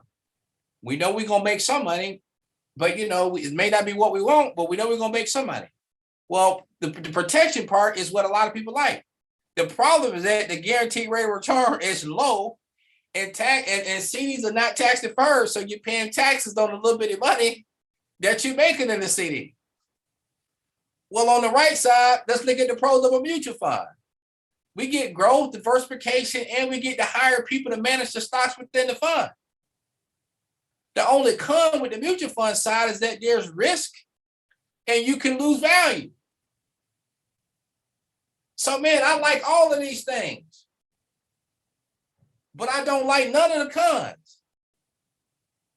Well, if you like all of these with none of the cons, then you want to go with the VA. Because the VA gives you all three of these things in one product and it leaves out the cons. Can you believe that, folks? Are y'all excited about that? We're going to give you a pension-like benefit. We're going to give you access to mutual funds within the sub-accounts. And your money's going to be protected and guaranteed to your family if you pass away as well. So you got the best. So you got the great things is when you take the best and leave the rest. So check this out. Here we got two cars. And we got a mutual fund. We're going to call this car over here mutual fund, call this car over here an annuity. Well, which one costs more? Why? Well, let's see. Which one will you buy and why? Well, let's see. Are you cash? But if you do, you want to be protected. Absolutely. But price is only an issue in the absence of value. See, on the left-hand side, so which one? So let's take this out. So on the left-hand side, the whole nine, you got a mutual fund, but yet on the right-hand side, the whole nine, you got a variable annuity. This right here over here may cost more, but it has more features. It's going to give you more protection. It's going to give you the things that you're looking for. It's going to give you the convenience. It's going to give you a peace of mind. So check this out. So the principal protection within an annuity, $250,000. Standard guaranteed death benefit. Over time, goes to 300, 325. If it goes down to 180, death occurs. The question is, what does the beneficiary receive? Well, the beneficiary is going to receive $250,000 because that's exactly what you put inside the account. See, the growth is not guaranteed unless you actually do a death benefit feature, unless you do a rider, a step up on the death benefit. But just bare bones, the 250 is guaranteed to the family. So here, if we're looking at this thing here, let's look at the principal protection. The contract costs 100. The contract costs 1.3%. The sub account's another 89%. So it's 2%, 2.19% for the product. So here on the fee side, this 2.9%. Is this fee too high? Well, all depends. Remember I said price is only an issue in the absence of value. Well, let's see. We got a home, we're probably paying homeowners insurance. Well, we're gonna protect the home. Why? Because we paid $150,000 for it. Our premium is $300 a month. So we got something that's worth $150,000. Yeah. We want to make sure if anything happens to that home, we got some insurance on it to replace its value.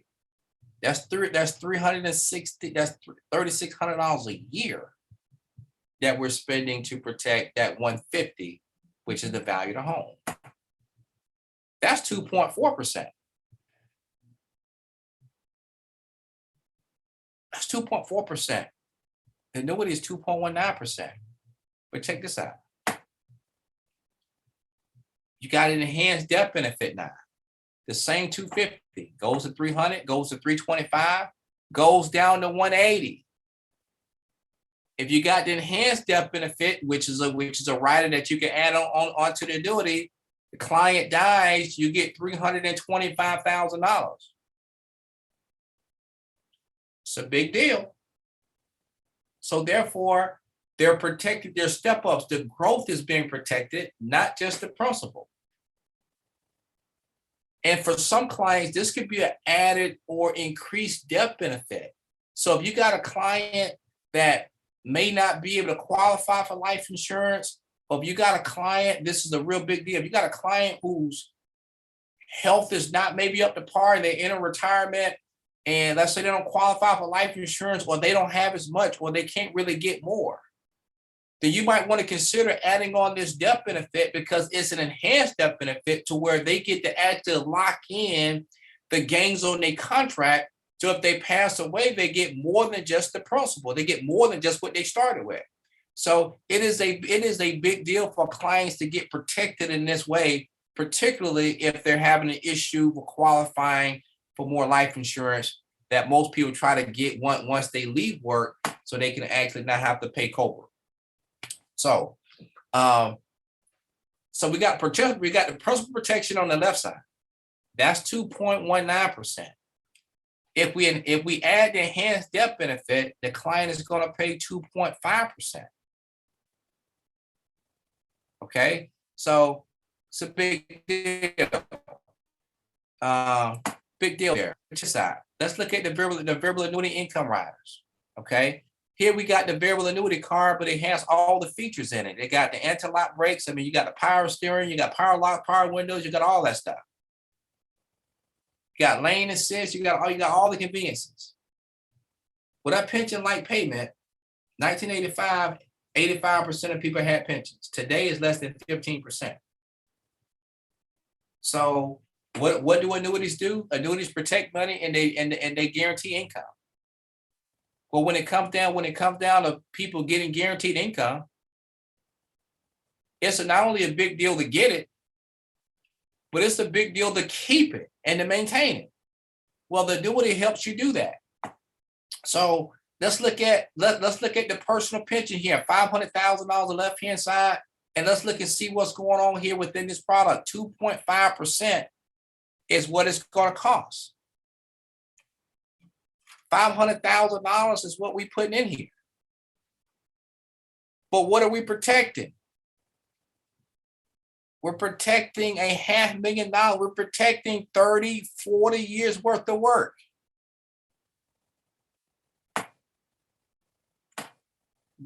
Your money. You start with 100 grand. If this is in a regular mutual fund, the market goes down. I'm sorry, if you put this in just an investment, now you put in investment, I say it's 2% fee to invest this money, 98,000. But if this is in an annuity, and let's say, you know, you get a 5% increase on the income base. You pass away, you get $100,000 because what's guaranteed to you is your principal payment. So instead of you getting 98,000, you get 100,000. See, this portion right here is not real money. This is just the income base. This is your money here. But the annuity is going to give you every dime you put in minus any withdrawals. Doesn't matter what the market does. Let's check this out. Money go down to 90 grand. Okay, your base is still going to grow by 5%. You pass away, you're still going to get the $100,000, regardless of the market value. Market goes up 120 grand. If it goes up 120 grand, 5% of 110 was only 116. So therefore, you get the growth now. 120,000 becomes the new base.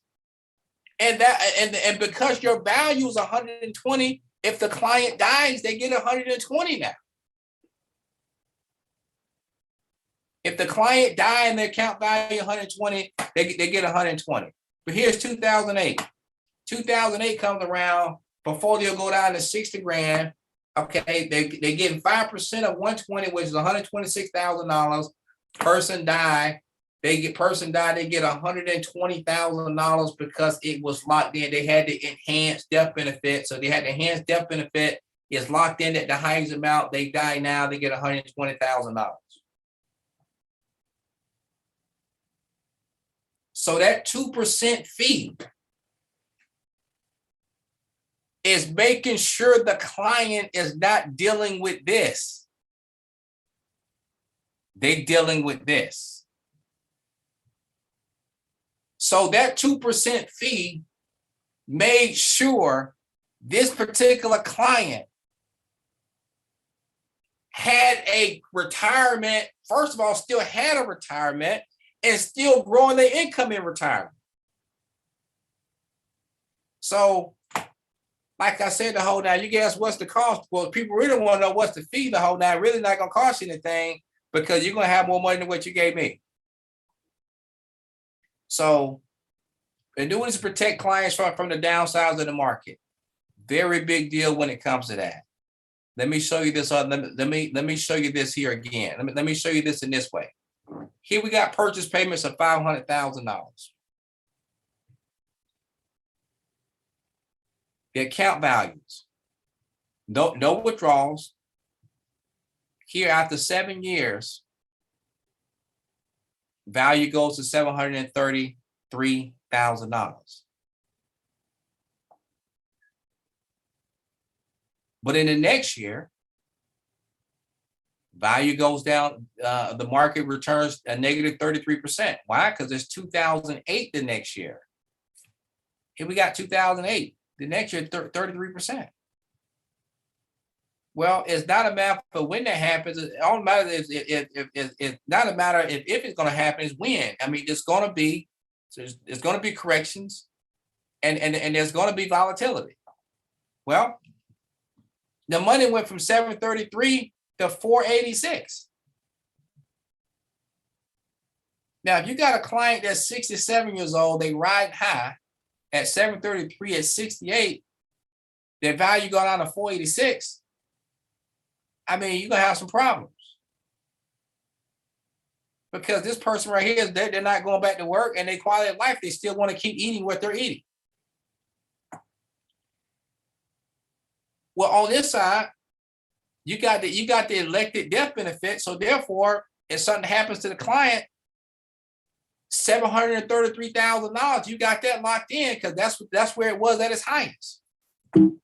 It's a big deal.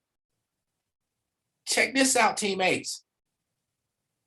Their payout, their income is still growing.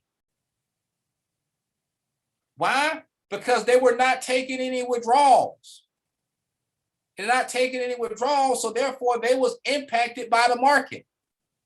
And if you're not taking any withdrawals, you're still getting a guaranteed step up on the base. You're getting the greater the account value or the step up on the base, whichever's higher. Well, the market went in this case, so they were still getting it. So therefore, we got $775,000 in the base. Check this out. If you have no protection, that same 5.5 withdrawal rate from a smaller number would be $26,000 if you get 5% of 486. But if you withdraw 42,000 from 486 and you get 5% return on every year, you will go broke in 16 years, but they're getting 42,000 guaranteed from 775. So here the whole now you got a client that's taking advantage of this. So when you talk about is the fee too high? Well, not if it's protecting 300,000. You put 500 in here, you had 733, and your portfolio went down almost 300,000.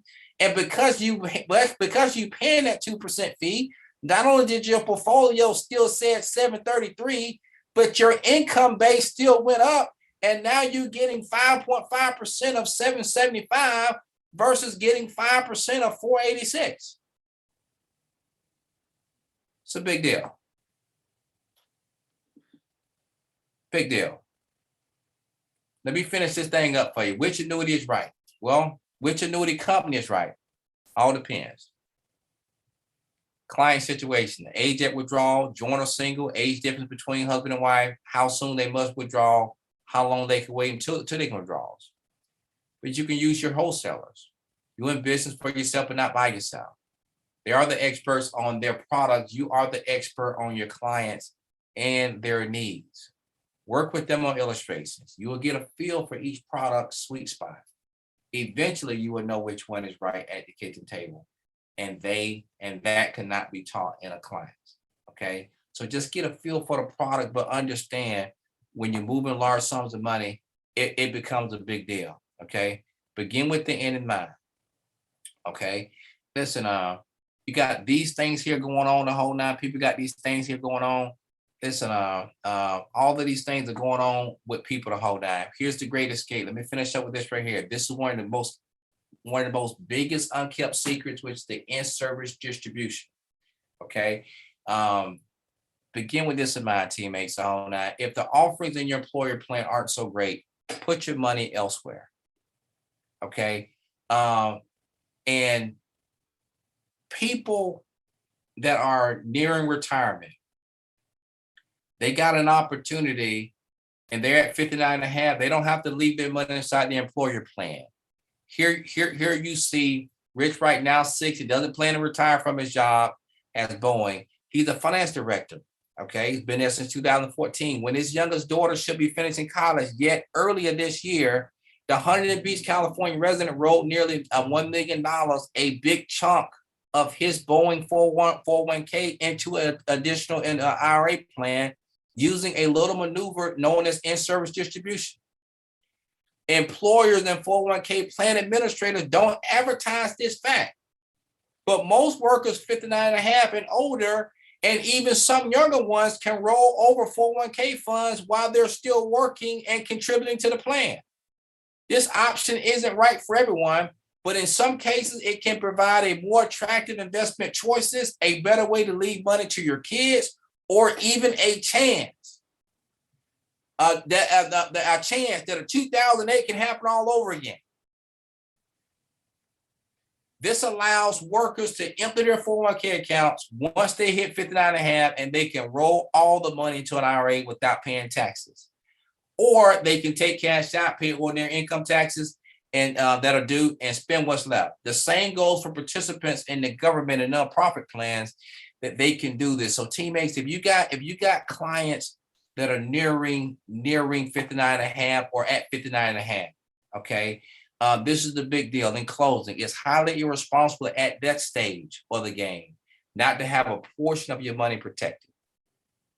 It could also be said that it's reckless to not use a portion of your portfolio to create a guaranteed pension-like income. Will you let me work with you to help you implement this plan? And let me just close with this right here without the PowerPoint. The biggest thing with annuities, it doesn't really matter which one you use, whether you use the fixed index annuity, the buffered annuity, or the VA. Here's my perspective. If you're moving large sums of money and you got a person that's near retirement age, consider a portion of that money going inside of an annuity, if not a bulk of it. Let me tell you why. I love the variable annuity because it has the mutual fund type options in it to where the client doesn't have to sacrifice a lot of gains. They don't have to sacrifice growth potential. But I love our fixed index annuity too as well, because we got great sub accounts where clients can also earn growth on their value side, but still be protected with their with an income base and be protected with their principles against any downturns in the market. When we sit down with people, this is a personal, it's a very personal thing. We're sitting down at their kitchen table. These people got 30, some 40 years worth of work that they're about to give you. And we have to take that responsibility and utilize the products on our platform to do what's in the best interest of the client. So learning the fixed index annuity, learning the variable annuity will help you have products within your platform that you may need to utilize. It's not so fashionable if you got a client near retirement age to just stick their money in mutual funds. There's no protection. There's no guarantees. Volatility is real. People's relationship with their money is real. Do yourself a favor. Get more educated. Call your wholesalers. Learn the fixed index annuity and learn the variable annuity product. Because at the end of the day, the pandemic and other pandemics or other things that may happen in the world is real. But those that was in an annuity, their income were not impacted. Their income did not go down. And any value lost based on the market was already guaranteed by being within the annuity. It helps brings a peace of mind when sometimes our world can create everything but peace. Hey, Albert, I have a question. Number one, that was fantastic. You are absolutely right when you talk about people and their relationship with their money. I don't play about my money. I've been in Prime America 25 years. I don't play about my money now. Come on. Come on. Absolutely. Come on. But here's what I want to ask. So we're talking annuities. Now, if I have this right, you don't have to have a securities license for this product. Is that right? That's correct. We don't need a securities license for the fixed index annuity. Right. Hold up, there's an exception. Go ahead. If we're moving non-qualified money. If we're moving qualified money, then you're going to be considered a fiduciary. You have to have a securities license if you're moving retirement money. It did not used to be that way, but now that's the new rule. We can use a fixed index annuity, but you can only put non-qualified money in it if you don't have a securities license. Boom, that's a good point. Perfect. That's what I was looking for. Did you have something you wanted to ask, Keith? You're on mute, brother. No, I can do it after we introduce Jennifer. Okay, I awesome, wanted to bring awesome. back both Jennifer and Kenny and just ask them a couple of questions. Okay, So our team can get more familiar with them. okay. Amen. Perfect. Well, listen, teammates. Listen, I'm going to introduce an awesome, fantastic partner we have within our business. I mean, this young lady I'm about to introduce, She's the awesome partner of the awesome Leonard McReynolds. But listen, she's accomplished in her own right. And when you got a partner that got their own credentials and that they bring it to the table, man, you got to jump up and down for your partner. Listen, this young lady is a graduate of Spelman College, alumni back in 2001. She started in Wall Street with sales and trading. So she was working on Wall Street. Oh man, that's what I'm talking about. I mean, Leonard picked a winner. Financially back, started up our Primerica franchise. Eventually transitioned into the impact venture capital. Come on now. Venture capitalist, head of our investment business. That's a big deal. Advocates for the empowerment of women in business. You talking about a bad lady. You talking about a lady that's accomplished and that's distinguished. And you talking about now a new member of the AALC Securities Working Group. Teammates, let's give it up for Regional Vice President, partner of the awesome Jennifer McReynolds. Thank you, Albert. Man, you are such an awesome hype man. We got to take you with us wherever we go. You guys, I am so super excited to be a new member of the AALC Securities Working Group. My story, Camila, is a little bit similar. When we got recruited into the business, the thing that really impacted me the most was when I saw compound interest and the rule of 72, which nobody had come to talk to my parents about. And so my parents were really good savers, but they saved in a bank account that was earning a low interest rate. And so just imagine, I just couldn't help but think about, man, if my parents had known to actually invest in the markets, where we would have been, right? So when I started the business, when we started the business, Leonard saw the vision first. He pretty much went full time about a month into our Primerica journey. And I was still a senior at Spelman College. I had just had a baby. He was a newborn. And so I, graduated from Spelman. Our baby was about 6 months old. Leonard was about 6 or 7 months in the business. And I had started my first job. So I started working, at a financial institution. And so at that time, my role in the business was what I call being a venture capitalist for our new startup business, right? Our new Primerica business. That meant that I was investing, making sure that my husband could go out and do everything he needed to do and not have to skip a beat in our business, not have to worry about money, grow our team, get his licenses. And so I was funding our business right in the beginning. And so you guys, with a full-time career, with active little ones at home, what I could do at the time was to get licensed. And so that's what I did, right? And so what happened is, when you fast forward a few years, I went from that financial institution to go do technology venture capital. Loved it. It was great, but it was great for a season, right? But because I had all of my licenses at a time when the money got funny at this job, God blessed us at the same time simultaneously with our third baby. She came way after we were expecting it, right? Our middle child now was 16. She came, 16 years after him.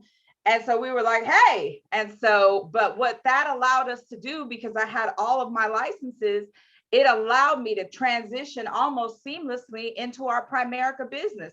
So one day, I'm at this corporate career. The next day, the money got really funny. Over a period of time, we had this newborn baby, and Leonard said, hey, babe, why don't you come on in and build this business with me and do what it is you like to do, right? So what does our business look like? Our business looks like this. Leonard is in charge of distribution. So my partner is in charge of distribution, and I'm in charge of finding the money. So I look for investment dollars, okay? So what I want to leave you guys with today is I want to talk to you a little bit about some ways that I started finding the money, okay? So let me give you some ideas. I did a 529 webinar. I don't know if Chris is going to talk about 529s at all, but I did a 529 webinar a year ago. I am a part of a bunch of groups on Facebook, and they all know me because I comment on a whole bunch of different things, not just business, but life and family and all that stuff. And so a year ago, somebody made a post in one of our Facebook groups, and said, hey, where do you guys put your money in for your kids' college? And a lady who never became a client tagged me and said, you need to talk to Jennifer. So then it was just a complete pile on from there. And it got, I started DMing people, and then I was like, wait, whoa, this is crazy. Let me set up some webinars, and let's, why don't you guys sign up and I can give you all the information. So right away, I set up 2 webinars. So don't delay, right? When people want the information, give them the information. The first webinar had 89 attendees. That one was like 2 days after the post. The next one was about 5 days later, and it had 100, it maxed out at 100 attendees. But what came from that was last November. Immediately in the month of December, I immediately opened 27 529 accounts. Okay. And so that led to closing some insurance business, some other investment accounts. So you gotta, key number 1 is sprinkle yourself as the investment person, especially if you're involved in social media. Sprinkle yourself as sort of that specialist, right? By adding value in the different groups, posting on your own profiles, right? Adding some kind of value. So mix in some posts, business stuff along with lifestyle and family stuff. Make sure you're joining groups that are appropriate for you. But I also did, a Black History financial tips one, February, right? So people started getting familiar. But because of that initial 529 campaign that I did a year ago, I was able to start honing my message on what it was that I wanted to kind of specialize in, right? Getting my message together. And so what I started doing is my message was to work with what I call execumommies, right? Execumommies are professional women that are at the tops of their professions that don't have the time to really work in or on their financial lives. And so, look, what I know about really, really busy people is they mean really busy, smart people is that they mean to get to things, but careers and family and their full-time obligations, a lot of times get the best of them, right?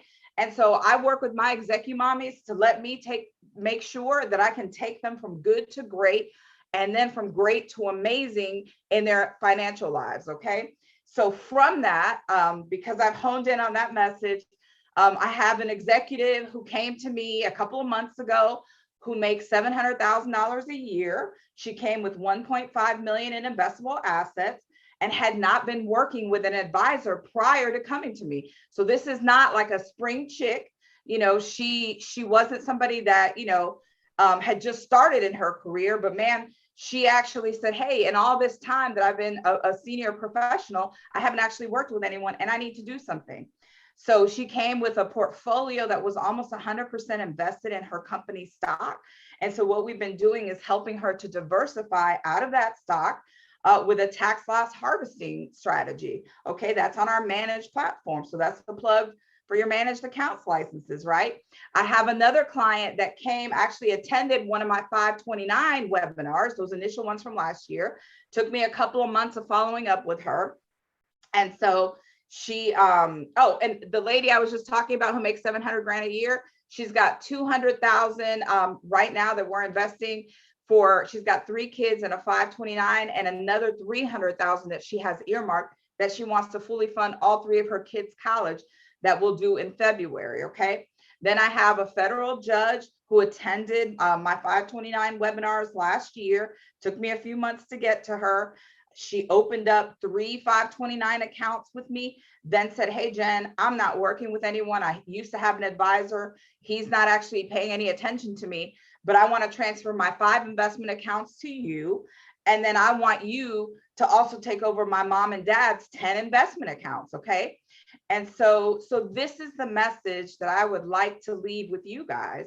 And that is a message to partners. Okay. Whatever you do to contribute to your business, man, I know it's extremely valuable, whether it's planning events, whether it's planning training, whether you're the licensing specialist in your office or you're the office manager, that's incredibly valuable. But you also become the most valuable Primerican and a true partner in your business when you become fully licensed. So not just your life insurance license, but you get licensed in our investment business and you get all your licenses, okay?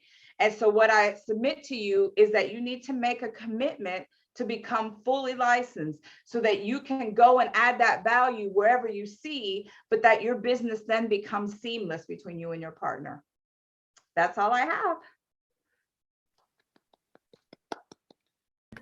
She's bad. She's bad. Come on.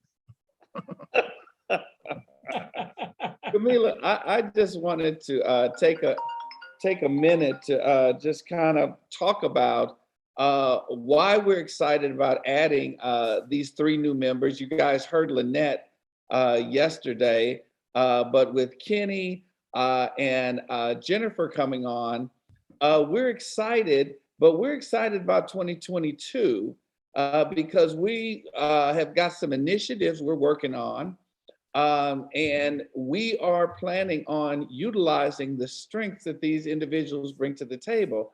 So Kenny, I wanted to ask you, your background prior to Primerica, what did you do? How you listening to 2 things? So I was when I first joined Primerica, I was a manager for United Parcel Service, and I was a part-time hair model for Paul Mitchell before Father Time took it away. That's hilarious. Okay. Is that crazy? Is that funny? But I was a manager for UPS, and then I transitioned out of UPS and I became a school teacher. And I came into the financial field because my bishop actually asked me to get a life insurance license because there were people in our church passing away with no life insurance. And their families were actually coming to the church, asking the church, could the church help bury them? So my bishop was like, Kenny, will you go get a life insurance license? And I had no interest in life insurance. I had no nothing. And I actually got licensed with the Principal Financial Group first. So before Primerica, there was a Principal Financial Group. And I started taking this gentleman to see my college professors and to see people that I knew. And I did a short stint with the Department of Immigrations, and I took him to see some of my officers there. And all he ever tried to sell him was cash value life insurance. So one day when we were debriefing, I asked him, I said, how come you never even offered people term? And he said, well, Kenny, if you sell that stuff, you won't eat. Verbatim. And so I went back to my bishop and I said, Bishop, I can't work with these people because these people are unethical. And I sat on my license for a couple of years, actually let it expire. And then a friend of mine who worked for me at UPS said, Kenny, you should check this company out. And, I stood him up. And then one day he made me sort of feel obligated. And I went and I saw the Rule of 72. And I said, wait a minute. I said, if that's true, I'm in. Because I took microec, macroec, business, statistics, you name it, at Seton Hall University, and nobody never taught me that. So I went back to my economics professor and I said, listen, I went to this financial workshop and they were talking about some rule in money called the Rule of 72. And I said, it can't be true because you didn't teach it to us. And he said, no, go to the back of your book, Kenny, it's there. And so I said, wow. So that started my journey. And, throughout my career as a teacher, I did a lot of workshops. I taught Newark, Urban, and I just made it my business to really make a difference in people's lives, not just with the life insurance. I won a lot of life insurance awards, but then I made it a career, sort of a shift. And I started spending 15 minutes a day working on securities. 15 minutes. I'm talking to somebody out there. I committed to 15 minutes a day of learning about securities. And from that 15 minutes a day, I grew my securities knowledge. I've been blessed and I'm really honored. And I'm going to have to go because I had a client that came in at 3:00 and she is actually watching me right now. Do this presentation. But I am Keith. I already told you how I feel about you in Savannah. I'm honored. Albert is my man. Chris is knowledgeable. Tommy, I'm just honored to be. And what they say, you know what my man said? John Amos said when in Coming to America, He said, I feel like breakdancing. So listen, I'm just honored to be in the number. Okay. And thank you so much. And I look forward to working with everybody. Good. Thank you, Kenny. Thank you. All right. All right, Camila, your turn to interview.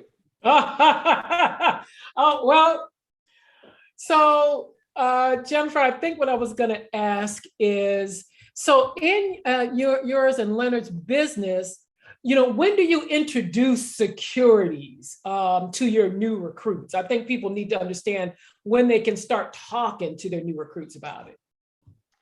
So are you saying when we have a new recruit, at what point do we start talking to them Yes. about getting licensed? Getting licensed, yes. Yep.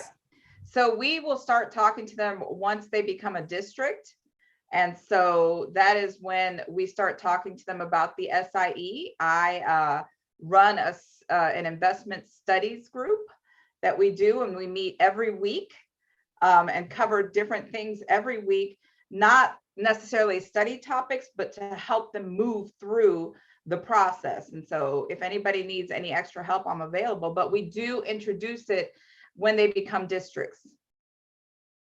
Okay, and then I think my next question is, what about the partners in your business? Remember you and I talked when I called you to see if you would accept the invitation to be on this group, that you would really be an inspiration to partners out there. So do you treat your partners any different? Do you have a partners club or anything like that?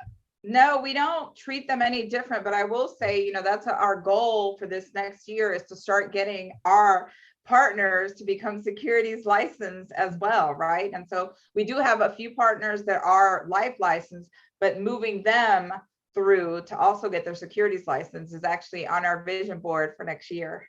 Good. Then one last question, and that is, do you have any, securities production goals that you set out for the year for you and Leonard, and then maybe for your team as well? Yeah, so our goal my goal for next year is for me to personally add 10 million in assets under management for myself. And so, that to me, that's what I'm focused on. I'm also helping our team, since I am the investment specialist in our office. So we got, I want to say it was 2 additional licenses this year. We have another 6 people that are going through licensing class right now. But helping them. So we want to do, an additional 5 million in our base shop, but I want to be responsible for 10 million myself. That's awesome. I don't have any other questions. Keith, did you have a question? No, I just wanted to say, Jennifer, I'm very excited. Your reputation really precedes you, because when we were discussing people that we were adding, and I said, well, I don't really know Jennifer. You don't know Jennifer? Oh, she is the deal. She's the real. I was like, okay, I'm sorry. I don't get out much. I'm sorry. I love it. I love it. But I didn't know Jennifer. So you have a tremendous reputation in Primerica and in the AALC especially. But one of the things that I wanted to just share with the group, one of the reasons why we're adding is that we are on the offensive. We are going to take our show on the road. I mean, as you can see with Albert, we've got a skilled group of people. And I mean, Kenny had to get off, but I mean, if you ever attended an AALC meeting, one of the things that has blown me away is how much talent we have in the AALC. And you hear from Lester Jones, you hear from Eugene Curtis, you hear from Albert, but I mean, there is a lineup underneath these guys that is unbelievable. And we've got a tremendous need. As you can see from our numbers here, record numbers. Well, our investment academy, COVID has created an opportunity for us to really see what kind of need we have, okay? And 2 of the major initiatives that we're going to be launching in 2022 is a licensing initiative. Obviously, that is one of the big issues for not just us, but that's for everybody. getting people in the game, getting them in and out of these tests, because these tests aren't any joke. So we're going to be doing a couple of pilots along with Jeff Thorpe, where we are patterning a class. And I'm just kind of give you an idea of the class so that when you start hearing about it, you'll just have an understanding of it. The SIE is no joke, okay? It has some of everything in it. It's not just the Series 6. It has some of the Series 65. It has some of the Series 7. It has some, but it is attainable for people who prepare. See, all this is forcing us to do is get better, okay? Which is what we need to do anyway. So what we're doing, what our pilot is going to do is make sure we have the right people in the class at the right time. It doesn't take 6 months to get licensed. And what we found is people procrastinate. They procrastinate, they don't prepare properly, and they don't test on time, okay? So one of the things with our beta group, and we're going to use this nationwide to start our testing model, is that we're going to challenge RVPs to put people in the class who are serious and committed to getting in and out of this process in the quickest possible period of time. So prior to the class, okay, 30 days to the class, we're going to tell them to do the pre-study ahead of time. We're going to be asking the RVPs, but to qualify for the class, there's going to be 2 qualifiers. Number one is that you are going to have to test it on this SIE at a minimum level of 60 or better. Now, you know you got to get 70 to pass, but we need to make sure the people have done the pre-work, okay? And we want this pre-work to be done in a 30-day period. No more coming to class of, I haven't studied, I'm just trying to get a look at it, no, you're not even going to get in the class if you haven't been scoring at a certain level. So you're going to have to score at 60 to just get in the class, okay? Now that's not passing, but we know with the instruction that you're going to be given over that weekend that will bump you into the 70 to 75% category. So the second thing you're going to have to do is you're going to have to test within 5 to 7 days after the class, okay? So you're going to have to qualify, number one, to come to the class, and number two, you're going to have taken that test. So we've got this down to the point where we believe it's going to be a 35 to 40-day process, 5 to 6 weeks, basically, okay, in and out of the SIE. Now, what it's also going to do is it's going to eliminate us from bringing all those people in that are slowing us down, okay, that really aren't prepared, that really aren't serious about it, because we're not going to allow them to slow the class down. We've got to get these people licensed. So that's the first initiative that we're going to be doing. And we're going to be collecting that. And that was going to be done on Zoom. So it won't be a problem, but we're going to be taking the numbers from across the country. The second thing we're going to be doing is we're going to be testing a series of regional academies, okay? Just like we're doing now, but we're going to be doing a series of regional academies across the country, all right? What we know is there's tremendous desire for knowledge. There's a hunger for people wanting to know how to get into the securities game. Well, I mean, you're seeing just a tip of the iceberg of what we've got in the AALC. We've got presenters who can present it not from theory, but from the real deal standpoint, because they're actually producing. It's not one of those theoretical things. These guys are producing millions and millions and millions of dollars worth of business. Well, what we're going to do, we assess what's going on in Atlanta. Atlanta's been phenomenal. I mean, the fellowship has been great. Everything's been great. But we've only been getting, we're maxed out at how many people we can have per class. And it's about 125 people. And we get full classes every time, and they're phenomenal events, but our need is greater than that. So what we're going to do is package a 1.5-day class, okay, where we come to the actual facility. We won't have people coming from all over the country like they do coming into Atlanta. We're going to go into Florida. we're going to go into Texas. We're going to go into California. We're going to go into Philadelphia. We're going to go into Chicago, and we're going to take a team, because we've got a team, and we're going to spend a day and a half, and we're going to pour into those individuals, because number one, we know we can double and triple our numbers. Okay. Number two, we've got an untapped market of licensed people. And Albert, I'm glad you clarified on that fixed annuity. For non-qualified money, all you need is an insurance license. Okay. Now, for qualified money, you have to have an investment license. But for non-qualified money, that means we've got a pool of people that are licensed that could be insurance license that could be productive in the investment game right now. Okay. Because that fixed annuity is geared for someone that is older primarily, but wants a guaranteed return. Okay. Wants a guaranteed return. And it's a phenomenal product for that. Well, if you look at the demographic of the AALC, we've been in the game 20, 30, 40 years. We've got clients like that running up and down. And a lot of them don't know we do that.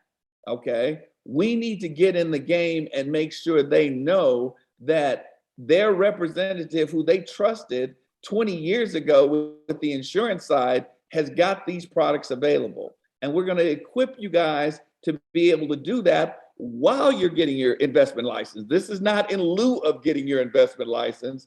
This is while you're in the process of getting your investment license. But I am blown away. I am blown away with the talent that we have in the AALC. And as we add these new members, I mean, it's not like we need to bring them up to speed. They already got it going on, okay? Jennifer's already got it going on. Kenny's already got it going on. Lynette has already got it going on. So we're just gonna graft them in, and then we're looking to hit the streets, because our community needs this. Our community needs us going out and sharing the knowledge that we've got to move them to the next level, because it's the same story.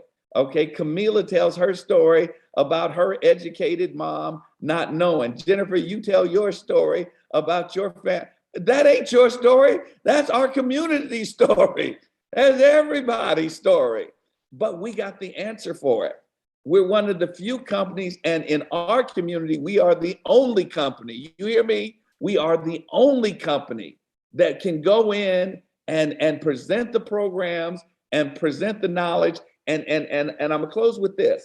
The greatest currency in our community is not your education level, it's not your money, it's trust. Trust is the greatest currency in our community. We have people that have got that trust.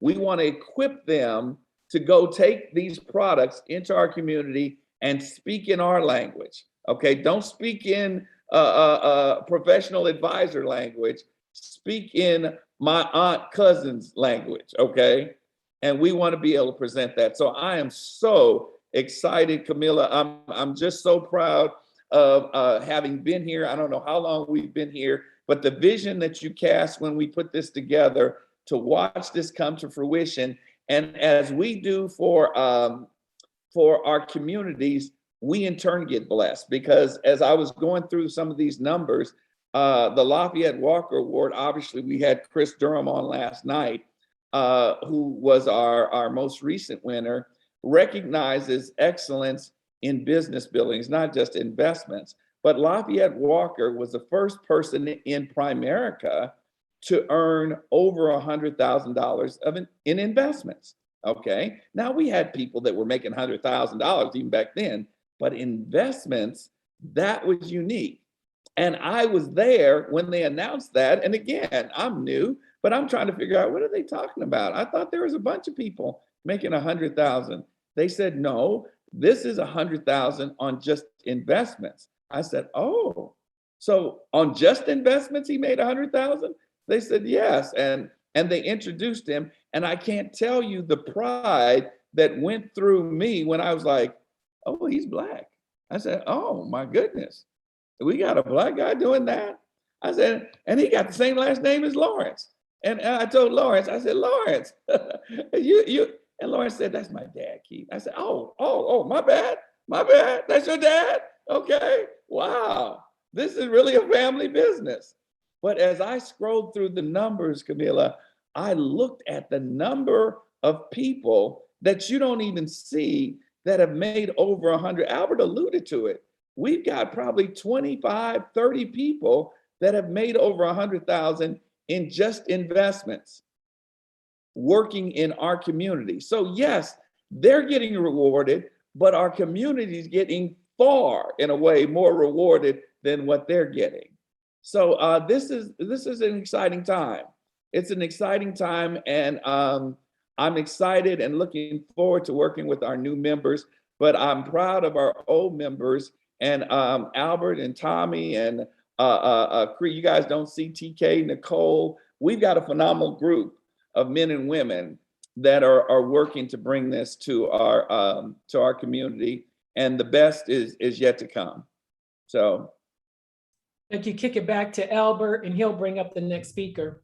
All right, Albert. Albert, you are doing an unbelievable job, brother. I don't know if now I always knew you were good, but I've never had extended time like this to hear you. You are really, really, really bringing it.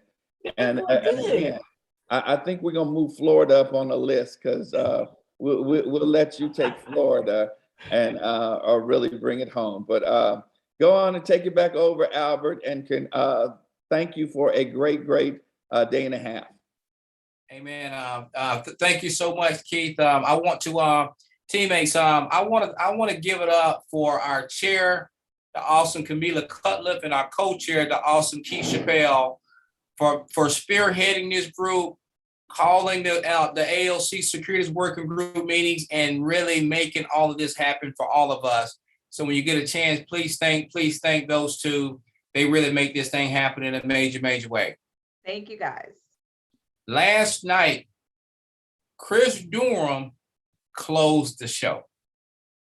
He was incredible. Chris, man, you killed it, bro. But we got another show closer today. And I'm super duper excited about this young man and what he's going to bring to you in the realms of compensation. We've talked about moving money.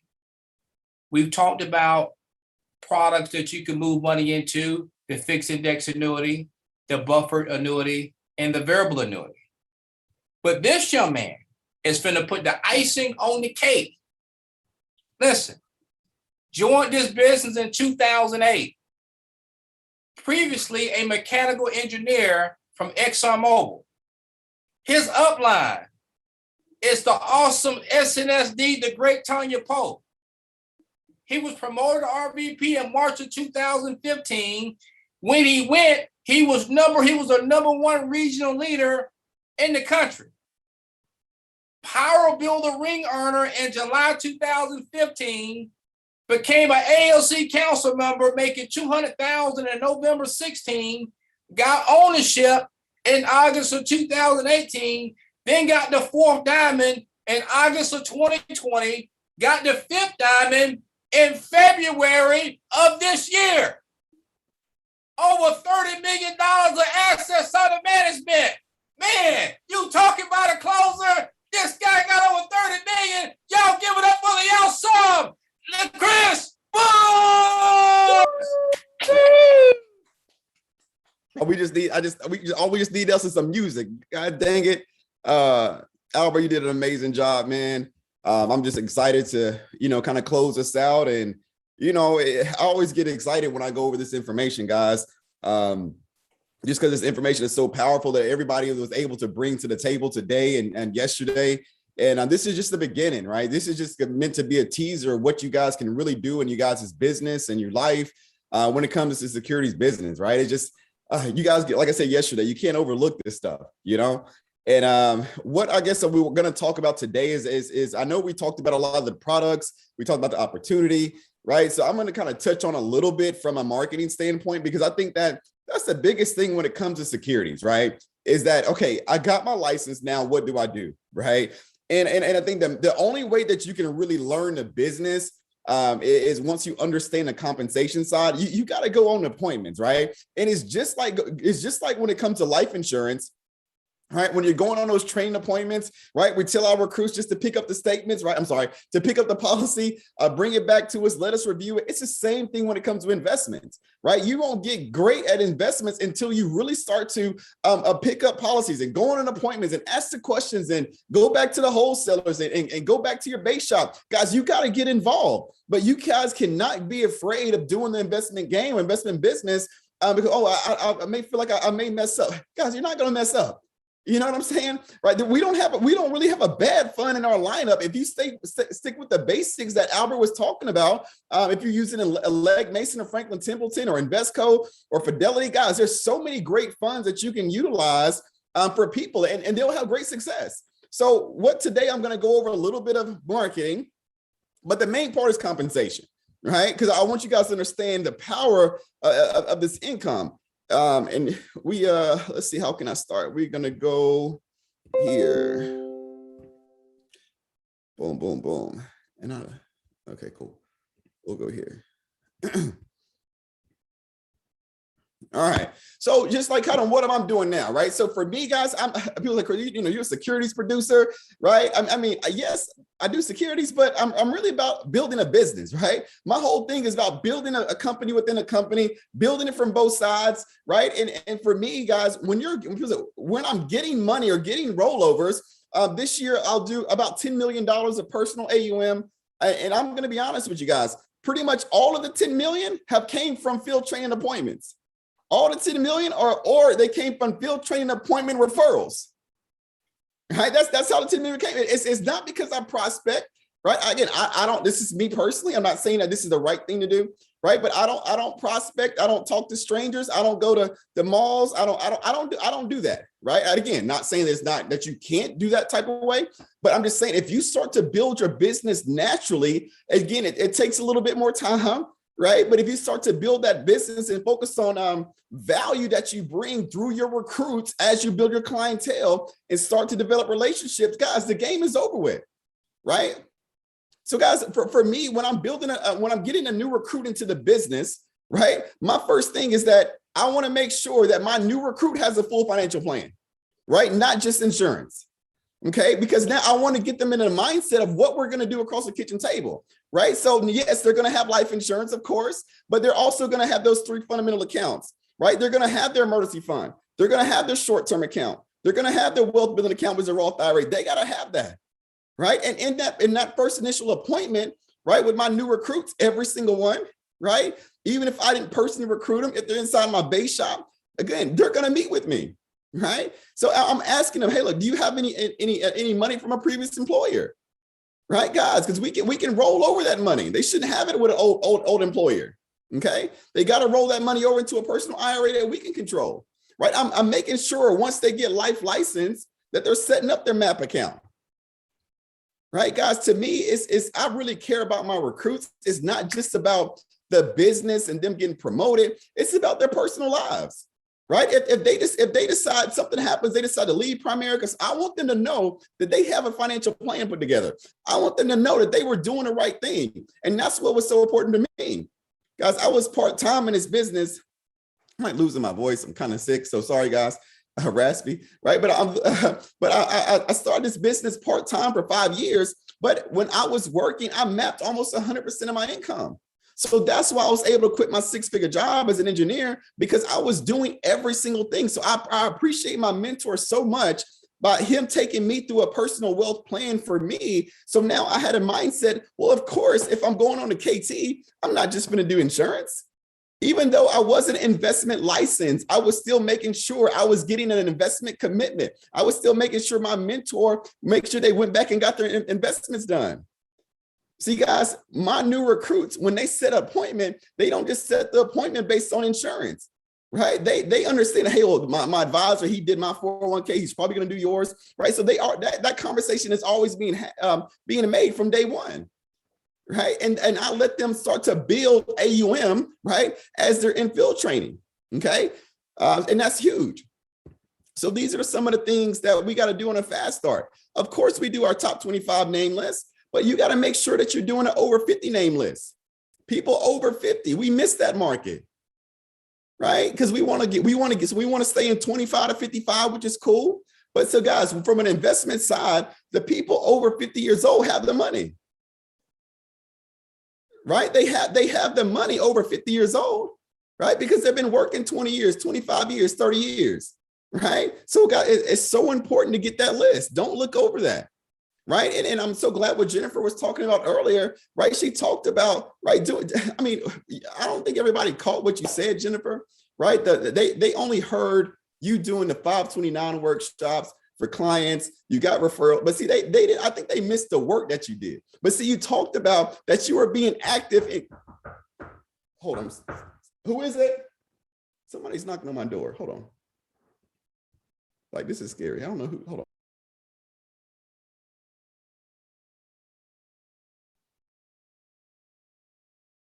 Only in the AALC.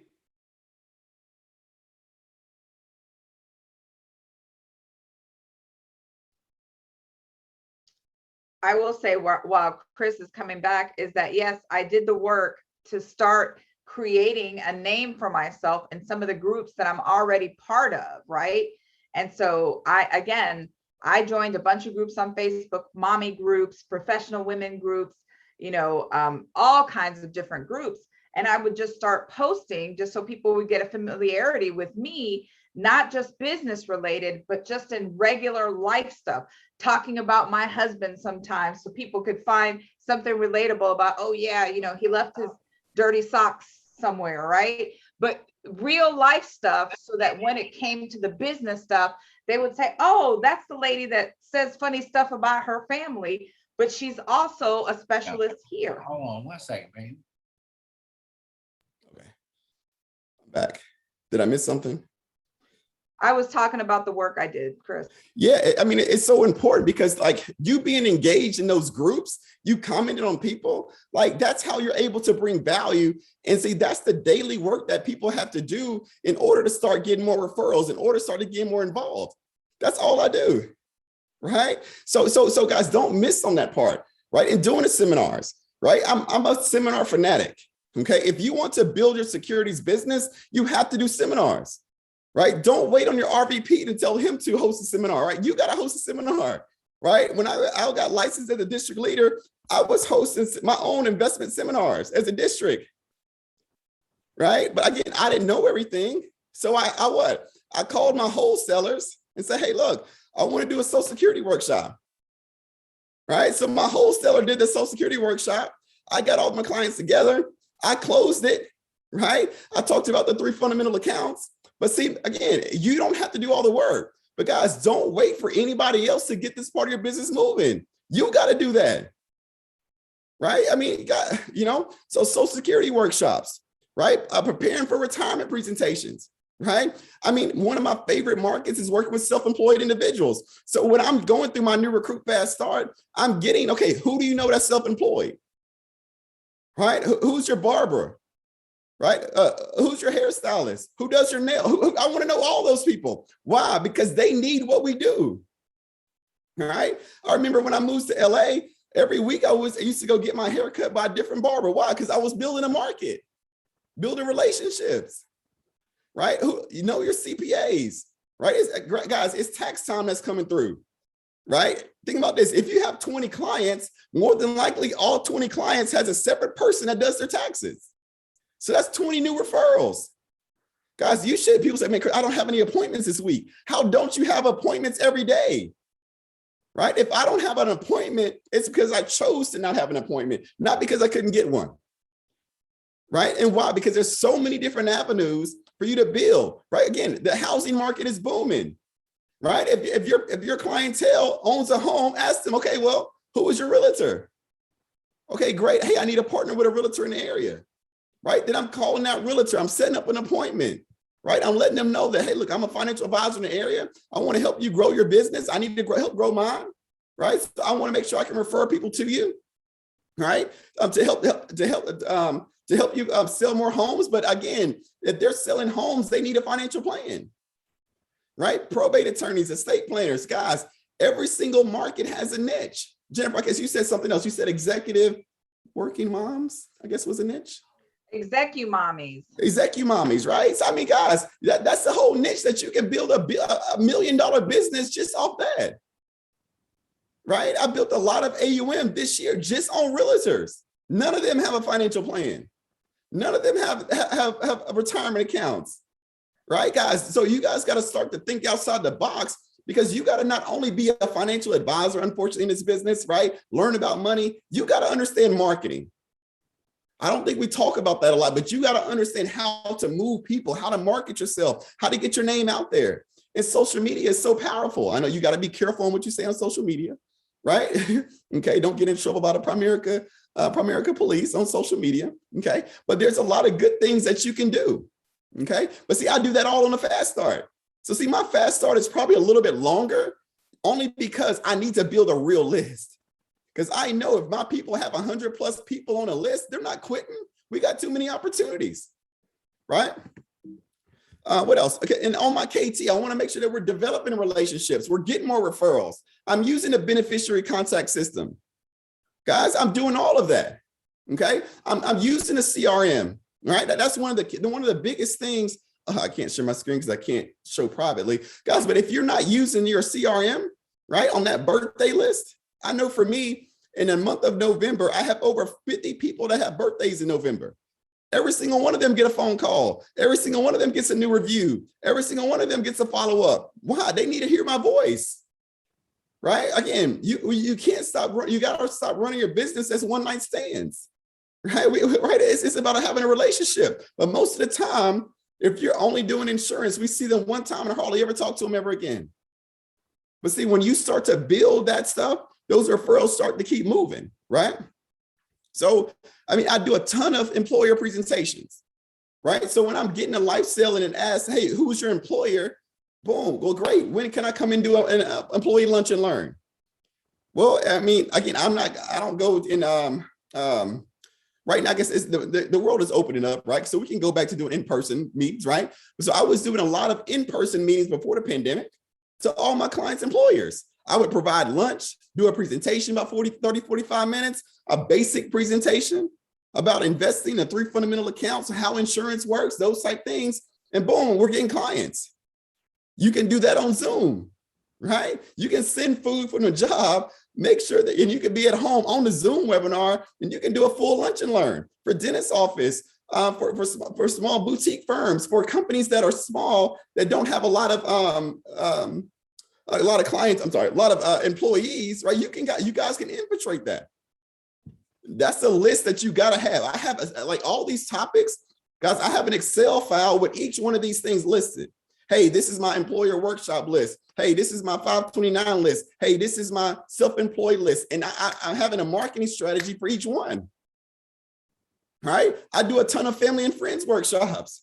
Right? So when I have a recruit come in, right? If I'm having a recruit come in and they have a huge network, got a big family, like even Thanksgiving's coming up. So actually in Thanksgiving, I mean, I don't know if y'all don't do this, right? It's just me. On Thanksgiving, I think I'll probably have like 2 family presentations on Thanksgiving this year.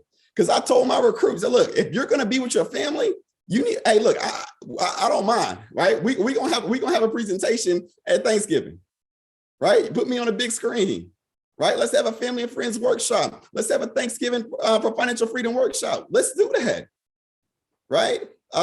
We talked about 529s with Jennifer, right? Doing an amazing job. Like, that's huge, guys. Building a business just off that, right? Of course, a lot of holiday marketing, Christmas coming up, Thanksgiving's coming up. You got to use these times where people are going to be around groups to get your name out, right?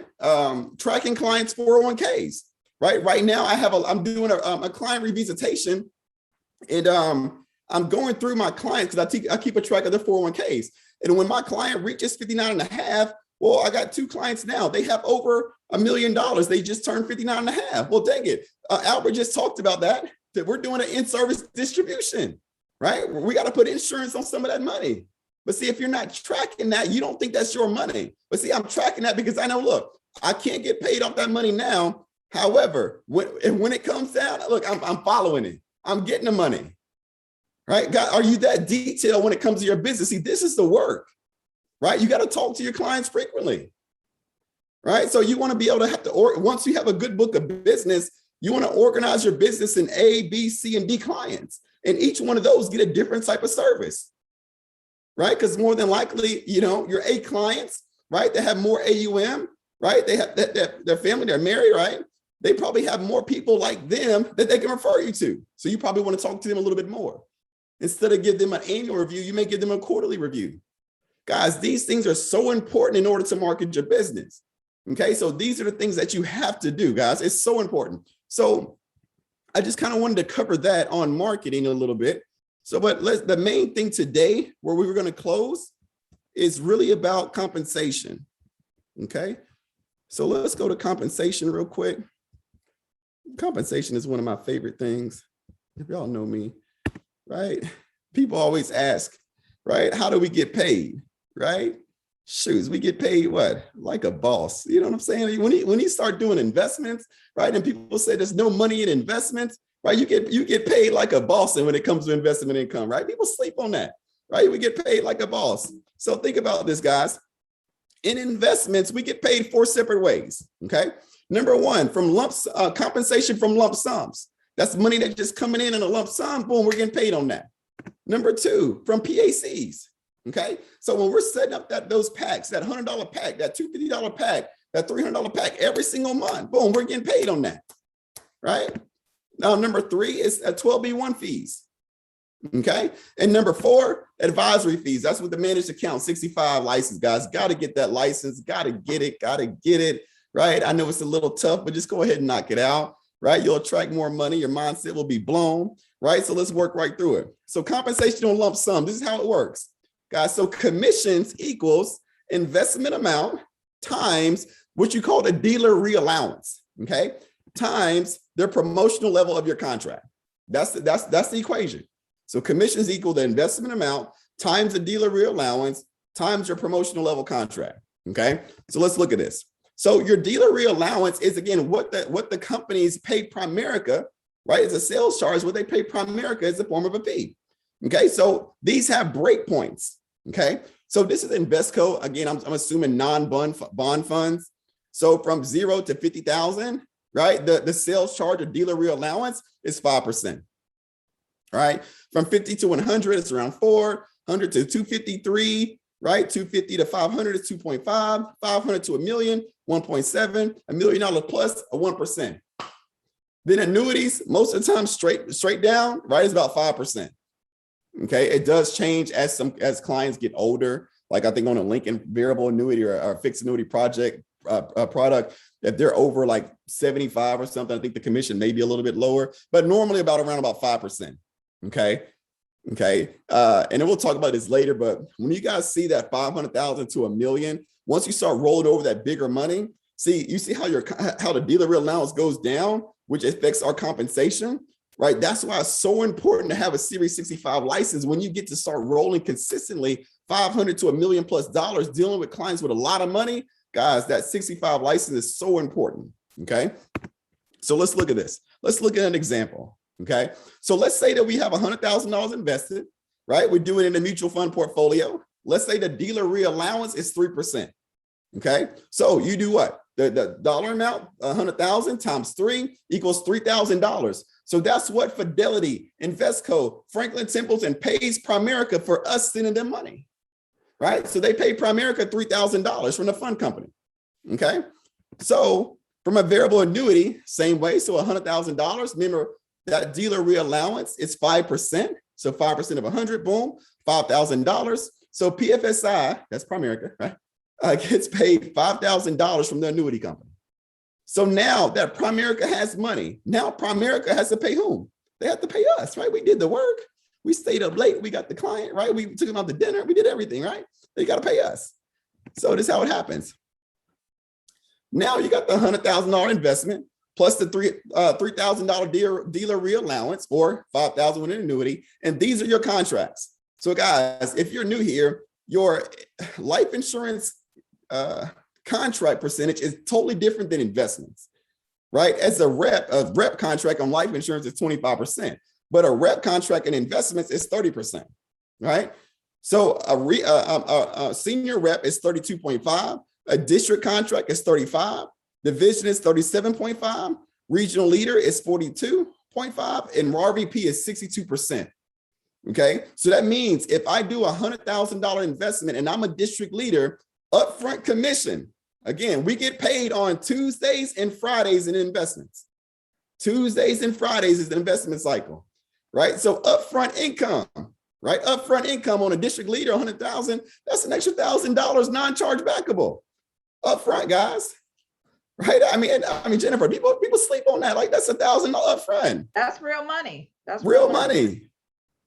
Right? So again, but if you did that in a variable annuity, that's $1,750. Right? Now, guys, please don't just go and give everybody a VA. Everybody don't need a VA, right? Make sure it's suitable.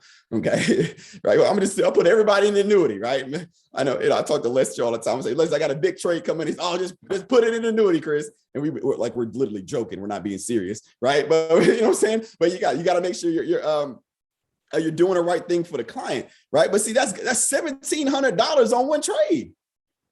So guys, if somebody's part-time in your base shop, they're still trying to build an organization, build their team, but their investment license, if they do one sale of 100,000 rollover, how long are they going to stay in the base shop for?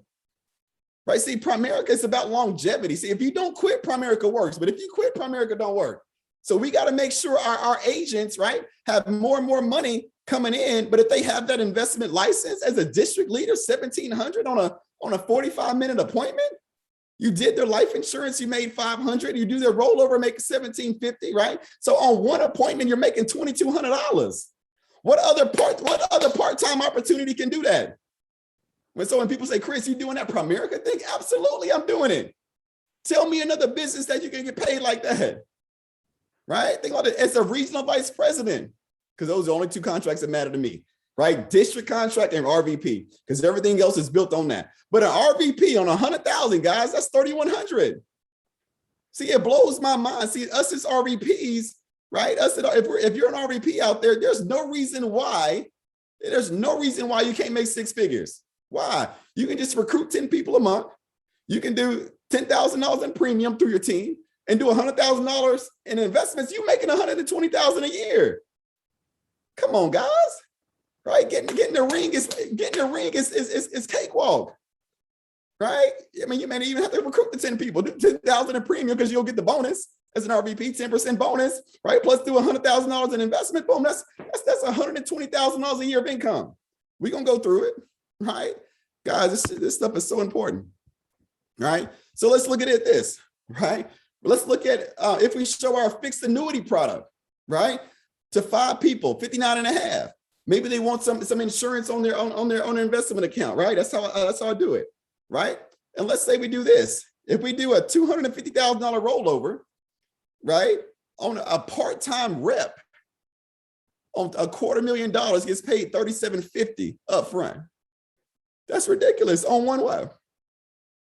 Right. And again, I mean, all the people on the investment panel know, I mean, from Jennifer, from Albert, from Keith, all of us, Tommy, we know that 250,000, it's out there.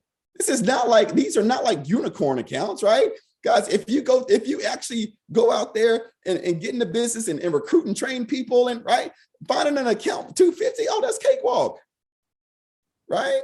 As a district, that's $4,300 up front. As an RVP, that's $7,750 for one client.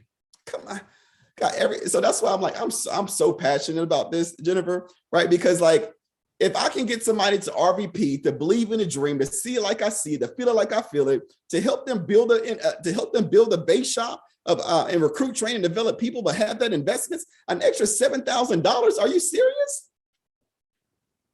Right? So, I mean, guys, that's an extra 20 to 40 grand in income per year.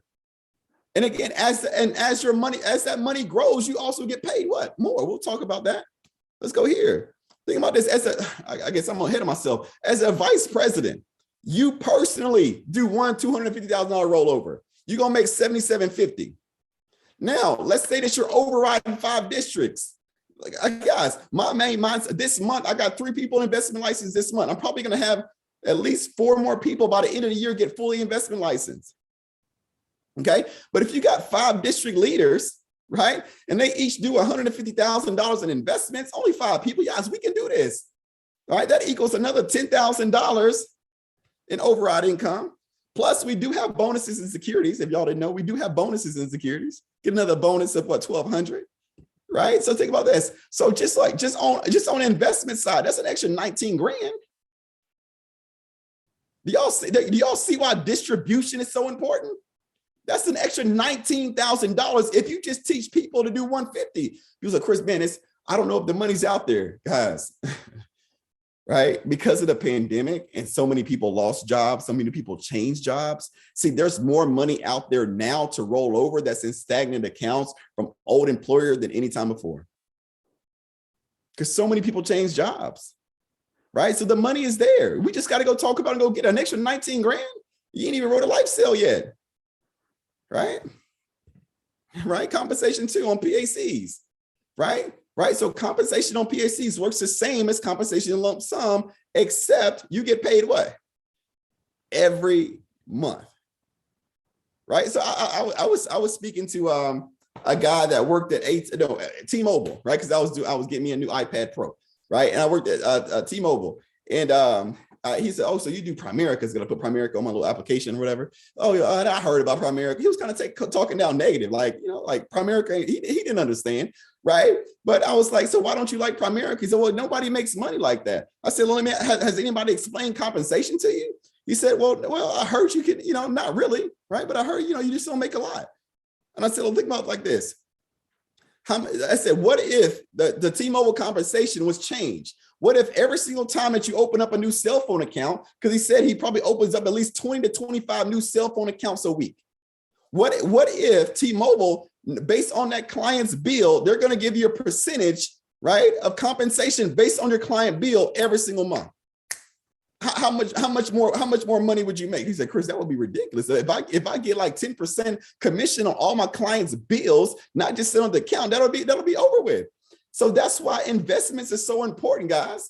It's because now you're going to get a percentage every single time they contribute, right? So let's look at this, right? So commissions equal investment amount times delivery allowance times your promotional level, okay? So let's say if somebody's doing $250 a month invested in a mutual fund, right? $250, the dealer reallowance is going to be 5%. So that equals 12.5. So that's what PFSI gets paid for us sending $254 to the carrier. So now they have to pay whom? They got to pay us, right? So, and they pay us every month for that. So let's look at it, how it works. So boom, here it is. Now this don't look too sexy though, right? This is why some people don't do, oh, because you doing that investment thing? Like, why are you doing investments? Like, they don't pay you no money. Okay, it don't look that sexy when you're doing $250 per month. Dealer real allowance is $12.50. If you're a district leader, that means you made a whopping what? $4.38. Right? So some people say, Chris, why would you spend an extra hour or 30 minutes, right? Just to get an extra $4.38. Because do you realize that every time Coca-Cola sells a Coke, they only make a couple cents off the Coke. Right? Every time somebody sells and buys stuff on Amazon, or something, you make a small dollar amount, but it's about the volume. It's about the volume that you move. Okay. So see, look, guys, this $4.38 don't look very much on one client, but see, when you got 100 clients, oh, come on, guys. Right? And RBP, you get paid what? $7.75 per every person that does 250. But see, you're gonna have some clients that do 100,000. I'm sorry. Some clients do $100 a month, $25 a month, right? I think my biggest client, they do $30,000 a month with me as a PAC every month. 30,000 comes in an account, right? So when all that comes together, it gets huge, right? So you guys gotta look at this, right? So it's not very exciting if you just do one, but if you do one per week or 2 weeks or even one a day, think about what happens. Right? Then you'll build a business that pays you residual income, true residual income, wake up money, mailbox money, right? Monthly compensation, right? Setting up so after a year, if you set up $250 a month packs per week, Let's just say $500 a month. Okay. As a district, after a year, you're created a $456 a month residual income. People say, Chris, $456. Well, that's a car note, right? You can almost get, you can probably get probably like a C-class Benz, right? A 3 Series BMW, right? With an extra 4, right? You can say Primerica pays for my car note on residual income.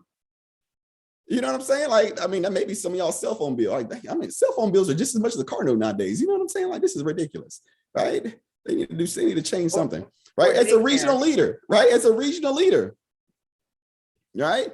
That's $552 a month after 1 year, right? As an RVP, that's $806. Hey, you can get a Tesla. You can go get a Tesla Model Y for $806 and say, look, it's paid for by Primerica.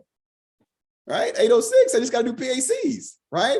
Look at guys. After 5 years as a district, that's $2,200. After 5 years as a regional, that's $2,700 a month, right? That's a house note. See, guys, people wait all their life to get a check from Social Security for $2,200. They don't even get $2,200 in Social Security. People wait their whole life. They got to work 30 years to get $2,700. They got to work. I mean, guys, Social Security don't even give $4,000 a month checks. You know what I'm saying, guys? You can have an income of $4,000 a month. You setting up PACs, guys. That's why I love investments, right? See, remember I said yesterday, investments, it's like insurance on your hierarchy, on your recruiting and building hierarchy, right? So when my building is down, when my recruiting is down, it's okay because the investment's gonna pick up the slack. The money's still what? Still coming. Don't leave the money on the table, right? What else we got on? The next thing. The last thing is compensation on trails. Okay. So mutual fund companies and annuity companies pay a small percentage to PFSI based on the assets under management, right? The money that is already sitting in accounts, guys. That's why it's so important for you to also look at your accounts, because the more money that you help your clients make, the bigger that residual 12B1 is, right? So trails are now paid at all levels. So everybody can get paid trails once you're licensed. There used to be only what? Regionals and above, I think, or districts. I forgot, right? So compensation on trails. So it's the account value times 0.25%, right? Amount PFS invest gets paid every year, okay? So then look at this. Then PFS pays the writing rep and all uplines and a portion of it, boom, here it is. So if you're doing a retail accounts, right, and you do $1 million or you have $1 million of AUM, you get 0.25%. So that's $2,500 per year that you would make, right?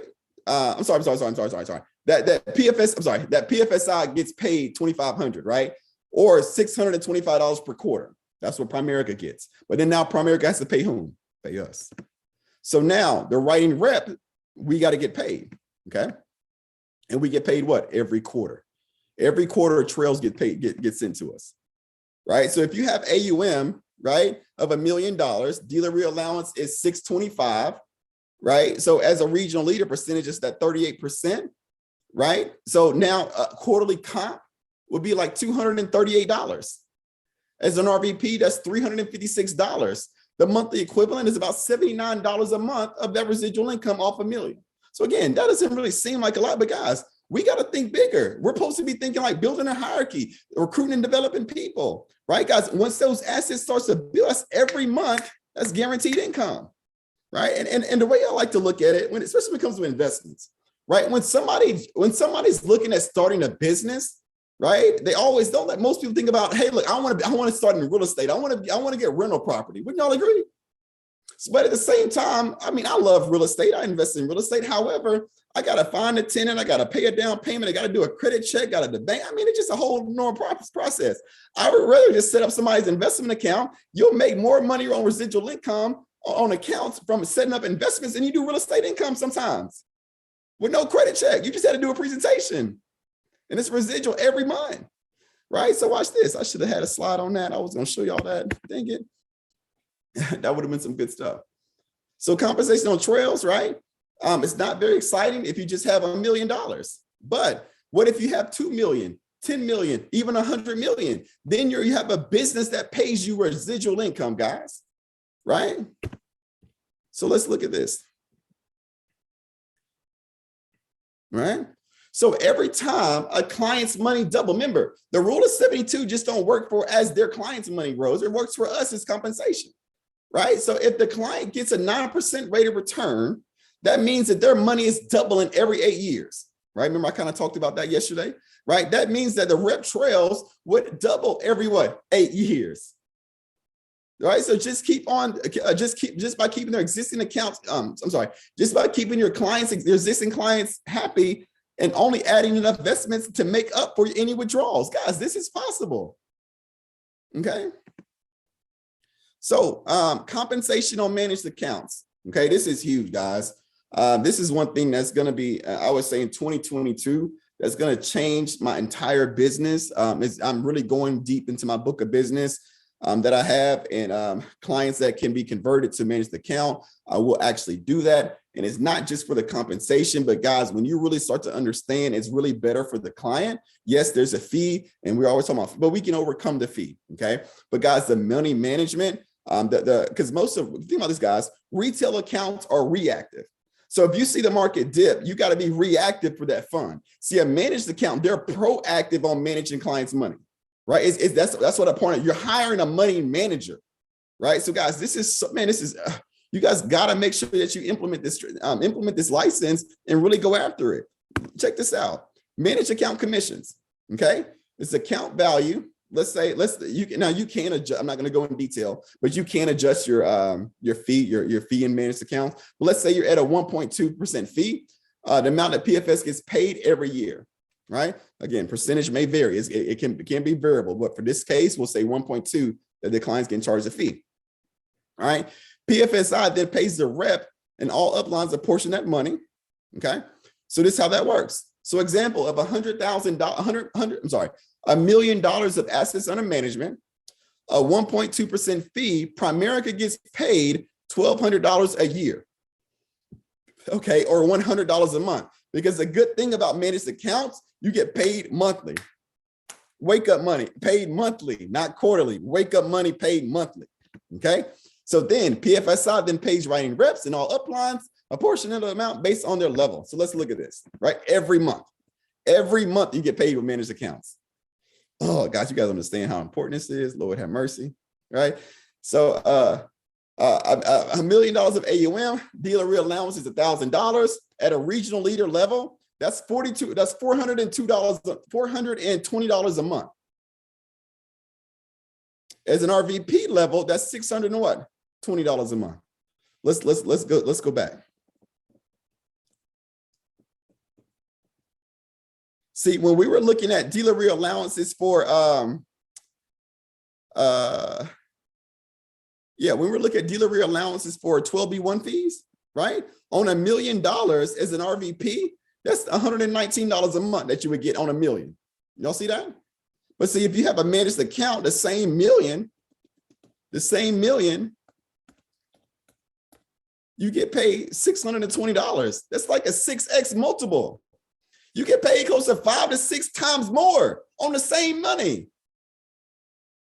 You say, Chris, why should I go get a managed account? This is why you go get a managed account license. Okay, your income is going to go up by almost a 6x, right? Your yearly equivalent on an RVP is $7,400 a year. So think about that. Per $1 million of AUM that you have in managed account, that pays you $7,400 a year. That's $620 a month. Guys, man, people say, Chris, what about that Primerica thing? Absolutely. You better to be doing Primerica. See, that's why I have so much confidence in my business. This is why I walk different. I talk different. The confidence I have with my clients, because I know, look, guys, we're just as good or if not better than anybody else. But our opportunity is so huge. Don't miss this. Do not miss this. Right? So think about like this. What is this? Did I go back wrong? Hold on. Okay, here it is here. All right. So RVP income and managed accounts, right? So if you have $1 million, right, you're getting paid what? $620 a month or $7,440 a year. $10 million. It's about $6,200 a month, about $74,000 a year. For every 10 million, that's 74,000. Remember how I talked about last night? If y'all weren't here last night, y'all missed it. I may do it again, right? But again, a first generation RVP, if you promote, the average spread that you make is about $6,200 to $6,700 a month. That's an extra an extra $74,000 that you make by overriding every RVP that you promote. That's on average. Okay. But if you got $10 million in $10 million of assets in management under the managed account, it pays you like a first generation RVP, Jennifer. Like, come on, you know what I'm saying? Like, it's ridiculous. If you got 20 million of AUM in managed account, that pays you $12,400 a month, every month, right? 30 million, that's 18,000. That's wake up money, guys, before the month start, before you click the button. 18,000. Guys, you got to understand, like, you know, bonuses hit at the beginning of the month, your managed account money can hit at the month. You should, when you put this thing together, making 30, 40, 50 grand a month is a done deal. My mind's like, I know 2022, I got to get to making 100,000 a month. Right? We're going to get to $100,000 a month. Why? Because we're going to have a banking investment business, a banking base shop with RVPs remote. But guys, it's going to be stable. $50 million of AUM pays you $31,000 a month. Wake up money. You didn't have to do anything because it's in managed. The money managers are doing it for you. You may be doing some quarterly calls, right? Some yearly calls, right? But those are happy calls. Okay. Boom. It just, man, $31,000 a month. Y'all better not miss out on this stuff. Right. Let's see what's next. Boom. So guys, you know, building a balanced business, right? All right, recruiting and building a hierarchy allows you to build a powerful override income. Building with securities allows you to create an amazing residual income through assets under management. Combined gives you the highest possible value of ownership in your business, right? This part is huge, guys. And I really wanted to take, I'm a big numbers guy. So I want to just take you guys to the dream calculator because there's probably not a day, there's not very many days go by where I'm not using my dream calculator. I mean, do y'all use that a lot? Y'all really on the dream calculator? All right. But see, a lot of people just use a dream calculator for the insurance side. See, we got to add that investment piece into it, right? Don't skip the right. Why you skip over the AUM portion over when you do the investment calculator? You know, you're just looking at the premium. You better put both of these things in here. Please, you know how Primerica be acting up on the weekends. Please let me log on. You know what I'm saying?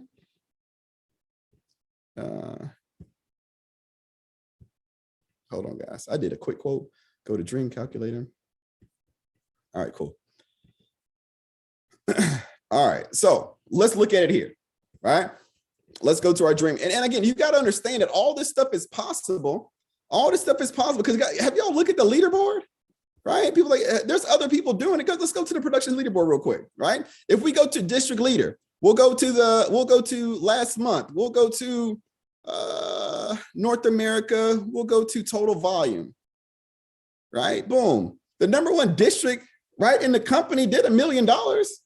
Right, 1.1 million as a district, right? You see a lot of people doing what? 900, 500, 400,000 as a district, right? Think about this. If you're a district leader, what if you did this? Or if you're over an RVP, what if you overrode this?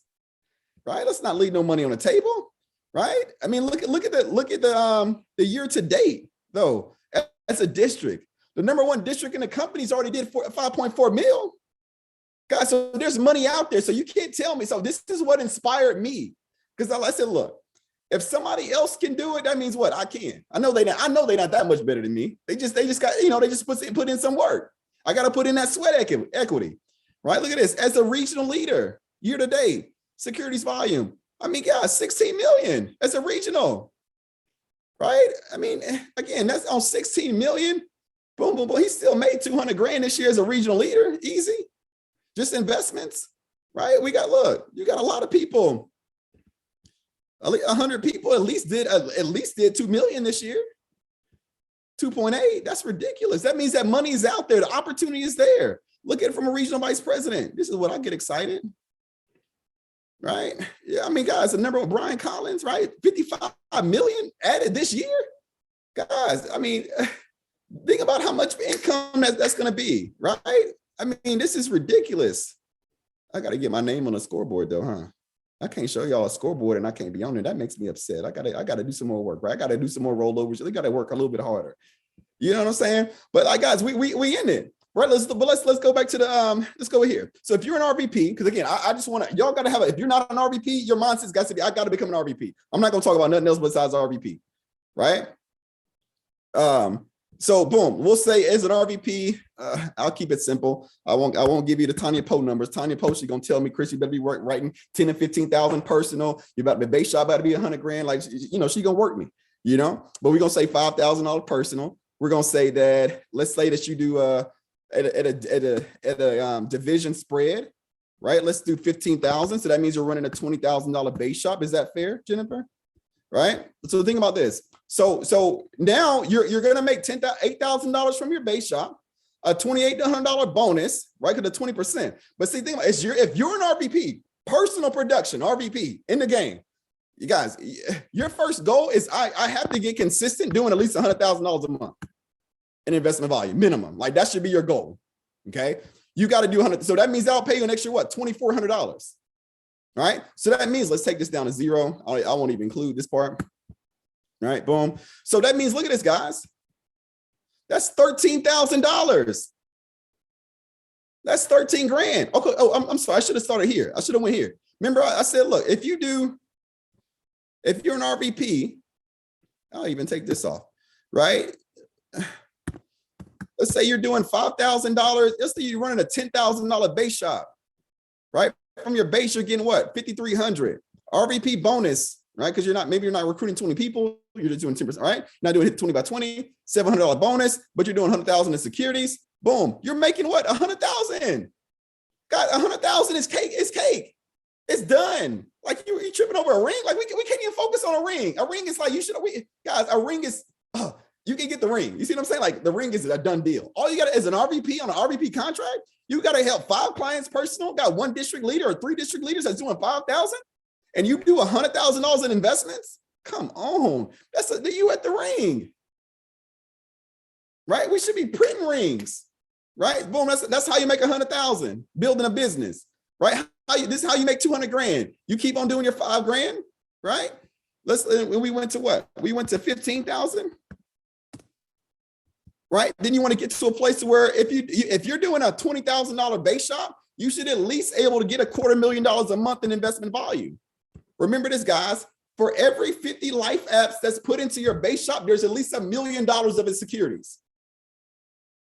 For every 50 life apps, there's at least $1 million of securities from that month or that book of business.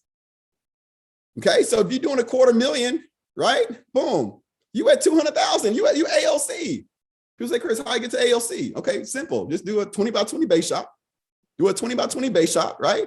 Right, do $250,000 in personal investments. I ain't even say your people doing nothing, right? It's you. You can go do that, right? Again, that's like if you're an RVP full time, right? You can go get $250,000 a month. Just ask the question: do you have money outside of your job? Do you have money from an old IRA? Right? You're gonna find it, right? Boom. That's the ALC. Boom. So how you make 300,000, Chris? Okay, well you went from 2020, and now we're gonna go to what? 30-30. Right? It's simple, right? It's just simple. Right, we got this, right? You got to keep telling yourself it's simple. I got it. It's not hard, right? Even though it is kind of hard, right? It's, you gotta still work, right? But we're gonna raise this up to a $30,000 base shop, right? So now we're gonna say 25,000 here, right? Boom, $30,000 base. We get a $4,200 bonus, right? We got 12,000 from the base shop. Now, if you're running a $30,000 base, you should be getting between $250,000, honestly, $250,000 to about $500,000 in securities volume. I mean, that should be the standard, right? If I leave it at $250,000, you're at what? 278,000 of income. If I bump this to what? Let's just say, I'll keep it simple. If we just bump this up to 300,000 a month, boom, that's 293,000 of income, right? I mean, come on, guys, 293. We can do that. right? I mean, I love the dream calculator, this dream calculator, I just get excited. I got to go to work, right? Boom. That's how you get ownership. Do it, run a 30 by 30 team, do $250,000 to 300,000 in investments. Boom, you're at 300,000. I mean, that's it, right? So you want to make $500,000, right? Boom, boom, boom. So now you want to get to where, hey, look, my base shop is building, right? I'm running a $50,000 base. I may still do 5. I'm going to change the spread from a district spread. I'm going to change the spread to, I'm going to change to a division spread because everybody may not be there, right? But boom, and we're going to do $500,000 in investments. Because if you're running a $50,000 base, but hey, money should be coming in, right? Boom, that's $443,000 of income. All right, at this point, you probably have some RVPs. I haven't included that yet, right? But that's a $50,000, that's what, yeah. But look at this, you get to a place where you're running a $50,000 base, you're gonna have referrals, you're gonna be doing stuff. Think if you're able to get to $1 million a month in investments. Think about what happens. That's 600 grand, guys. That's 591, $1 million a month. And guys, man, Chris, it's, I don't know if that's possible, right? The reason why I'm saying that it's easy, that it's possible, because look, if we just go to last month, we had what? Come on, guys, last month, there was at least 180 people last month that at least did what? $1 million of total volume, right? Yeah, I think I did. Yeah, I did $1 million last month, right? Boom. We can do that. Right. See, once you get in your mindset, this whole business is about setting up that thermometer. See, in the beginning, it was a big deal to get, man, I got to get to 5,000 in premium. But see, once you got to 5,000 in premium, you did that for 3 or 4 months straight. You knew that was an expectation for you. See, so right now you have to change your mindset and make securities an expectation, not a hope. See, I don't hope I get investments. I expect it. I expect to get $1 million a month. But see, now I got to raise my expectation, right? Because Lester keep on beating me, right? He's right. We talk almost every day. And and I said, Lester, I'm gonna beat you this year. He said, man, you can't beat this old dog, right? I always, you know what I'm saying? Like, so then he don't do no work, right? Lester don't be work. He had like 2 appointments a month and he go on the scoreboard, make 50K. I still don't understand how that works, right? He doing something different that he not telling me, right? I got to make sure he tell me the truth, right? But then, boom, and then I want to make sure I get to $2 million a month. Want to make sure that we get to $3 million a month of AUM. Guys, this can happen for you. But remember what I showed you yesterday? Watch. Hold on. What did I show you yesterday? Here you go.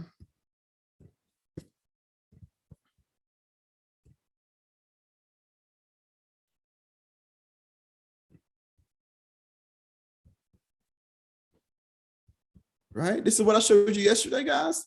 See, guys, in the beginning, see, again, what we say, a seed looks nothing like what it's going to become, right? See, in the beginning, you see how I was just getting those small PACs, right? I was just getting those I was just setting up $25 packs, $100 packs. See, now if a client asks me, Chris, what's the minimum that you can do? I don't tell them $25. I don't even have a conversation about investing $25. We ain't investing $25 with me. You go, so we got to invest some real money.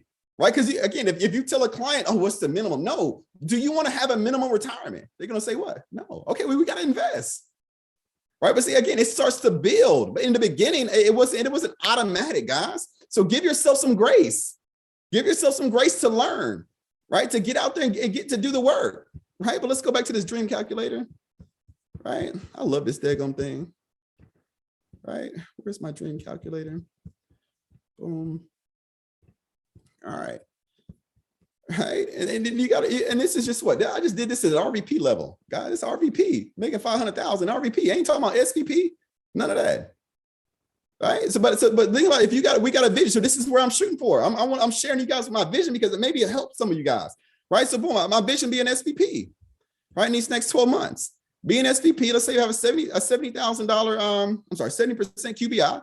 Right, I'm gonna do some premium. I'm gonna say, look, we're gonna do the least. I'm gonna at least do person. I'm gonna leave for the front. I'm gonna do 2,000 in premium. Right, division spread. Let's say I'm running a 50,000. I can say I'm running a $50,000 base shop. We'll do this. Right, $50,000 base shop. Right, this is the vision, guys. We're gonna do $1 million a month. Right, division. Boom. So off the base shop, boom. That's 550. That's $51,000 a month. Makes sense with no RVPs, but SVP we have what?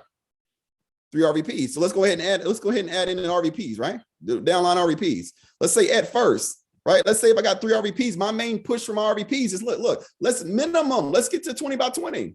Let's just be a qualified RVP. Let's get to 20 by 20. So, right. So I'm doing 20 by 20. That means my RVP is doing 60,000 through first, right? QBI 70%. That means I'm getting all my bonuses, right? So getting all my bonuses. And let's say I'm not even going to include, hold on, let me see. Yeah. So I'm going to say, look, at least my RVPs each, they can at least do $150,000 in investments because they should be able to do that. Right. So that's boom, boom, boom. That's $450,000 in investments through first. All right. An extra $1,000. Right. So now look at the summary, guys. That's $800,000. That's $800,000 a year. That means you're, as an SVP, right? You're running a $50,000 base. You can do that. A $50,000 base, $1 million in personal securities volume. Your RVP is running a 20 by 20 base. That's 818,000. Y'all see that? Right? You go, let's go back a little bit. Right? Let's just show. So let's say our RVPs we probably got like you're gonna have one bomb RVP, right? Let's say your RVP, you got some RVPs, you're doing 100,000, right? At first, boom, check the comp. We at what? We're at 946,000 in income. That's almost $1 million a year, guys, on an SVP contract. So what I'm here to tell you guys is that you can really start to build this business, right? While you're waiting for your leadership team to grow, while you're waiting for your recruits to be developed, because let's be real, right? It takes about 60 to 90 days for a recruit to get locked in and they really want to go compete, right? So while that is waiting, again, I don't want my income, I don't want to wait on my income.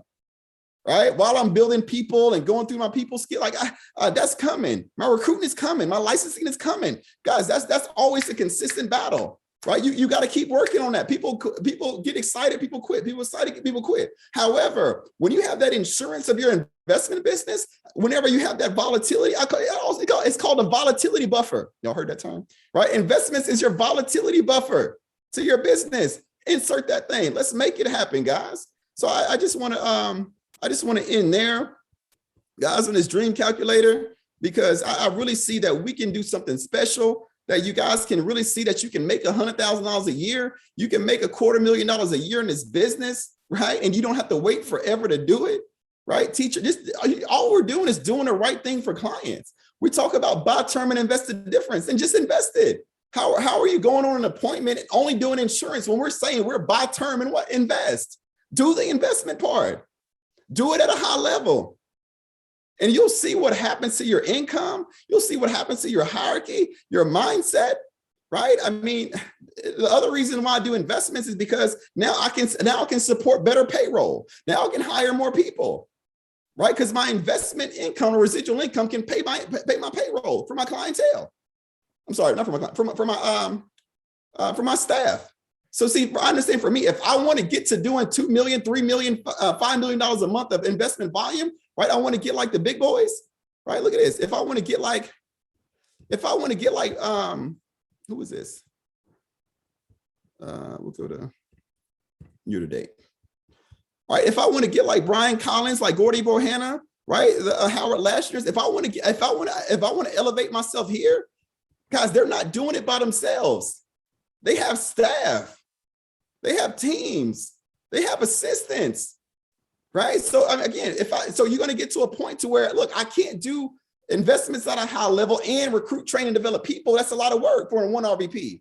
But see, if you're getting that residual income, right? Now you can say, look, I can go hire a financial advisor, right? So right now I have an advisor that works with me now. He helps me with rollovers. He helps me with client calls. He's on my staff. See, remember Art Williams told us to build a company within the company. Doesn't Primerica have employees? So that means, again, you as an independent contractor, right? You as a business, you also should have what? Employees for every line of business. See, guys, we got to start to think bigger and understand that Primerica is not just $1 million opportunity. It's a multi-million-dollar opportunity that we have our hands on, that we can go control, that we can go make something happen. And I promise you guys, the team of people that we have on this investment committee in this working group, hey, we're not going to stop. Right? This is just the beginning, right? We always add more people to the group that can always provide value to you guys, right? Because guys, this is something special that we're going to take the industry by storm. We're going to take Primerica by storm. AALC is always going to be on top. We're going to lead by example. They're going to be surprised, man, what are y'all doing over there, right? We're talking about excellence, right? We're talking about success, right? Not only can we do insurance, premium, recruit, build a hierarchy, but hey, look, we can move money too. You know what I'm saying? Guys, so I'm so excited. Thank you for the opportunity. Camila, I just want to thank you for putting all this together. I appreciate you. And let's make it happen, guys. Woo!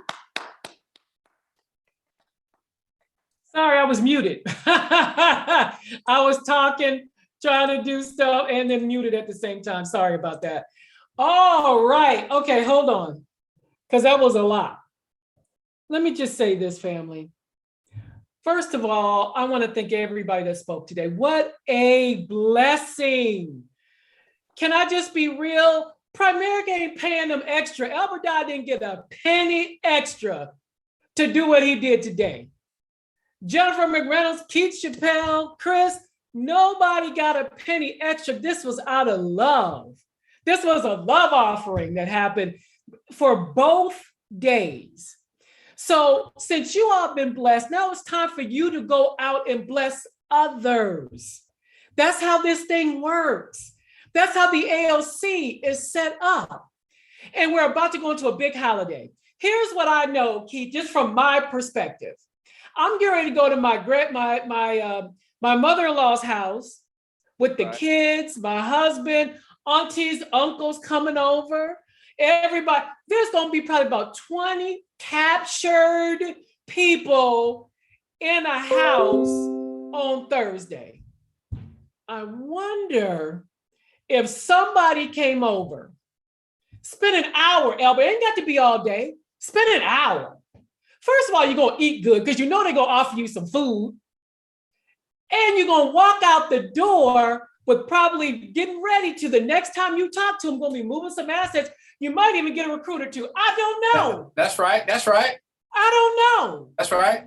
But I think this isn't the time, Keith, for people to sit down and say, well, you know what? I'm going to look at my notes next week. Next week, I'm going to start really thinking about this thing. That's right. I think you've been blessed today. Now you got to go out and bless other people. And you're about to have captured audience really starting Wednesday. Don't forget that. You must first be a blessing. Keep that in mind. All right, guys, this has been incredible. Thank you again to everybody that spoke the last 2 days. This has been awesome. I want to just thank the executive board of the AALC for allowing us to even do this. And then we're going to keep this working group, small but growing working group. We're going to keep working so that next year, when you see us at the AALC National Conference, April 22nd through the 24th, we can then tell you guys all the stuff that we've rolled out. You heard Keith talking about the licensing workshops that we want to do. Y'all go ahead and get signed up. We're bringing back the Friday night locker room, which means there's going to be a full hour and a half of just securities. Y'all ain't excited? They ain't excited. Let's go. Let's go. You guys have a wonderful, wonderful holiday. Be safe out there and go change somebody's life. Goodbye, everybody.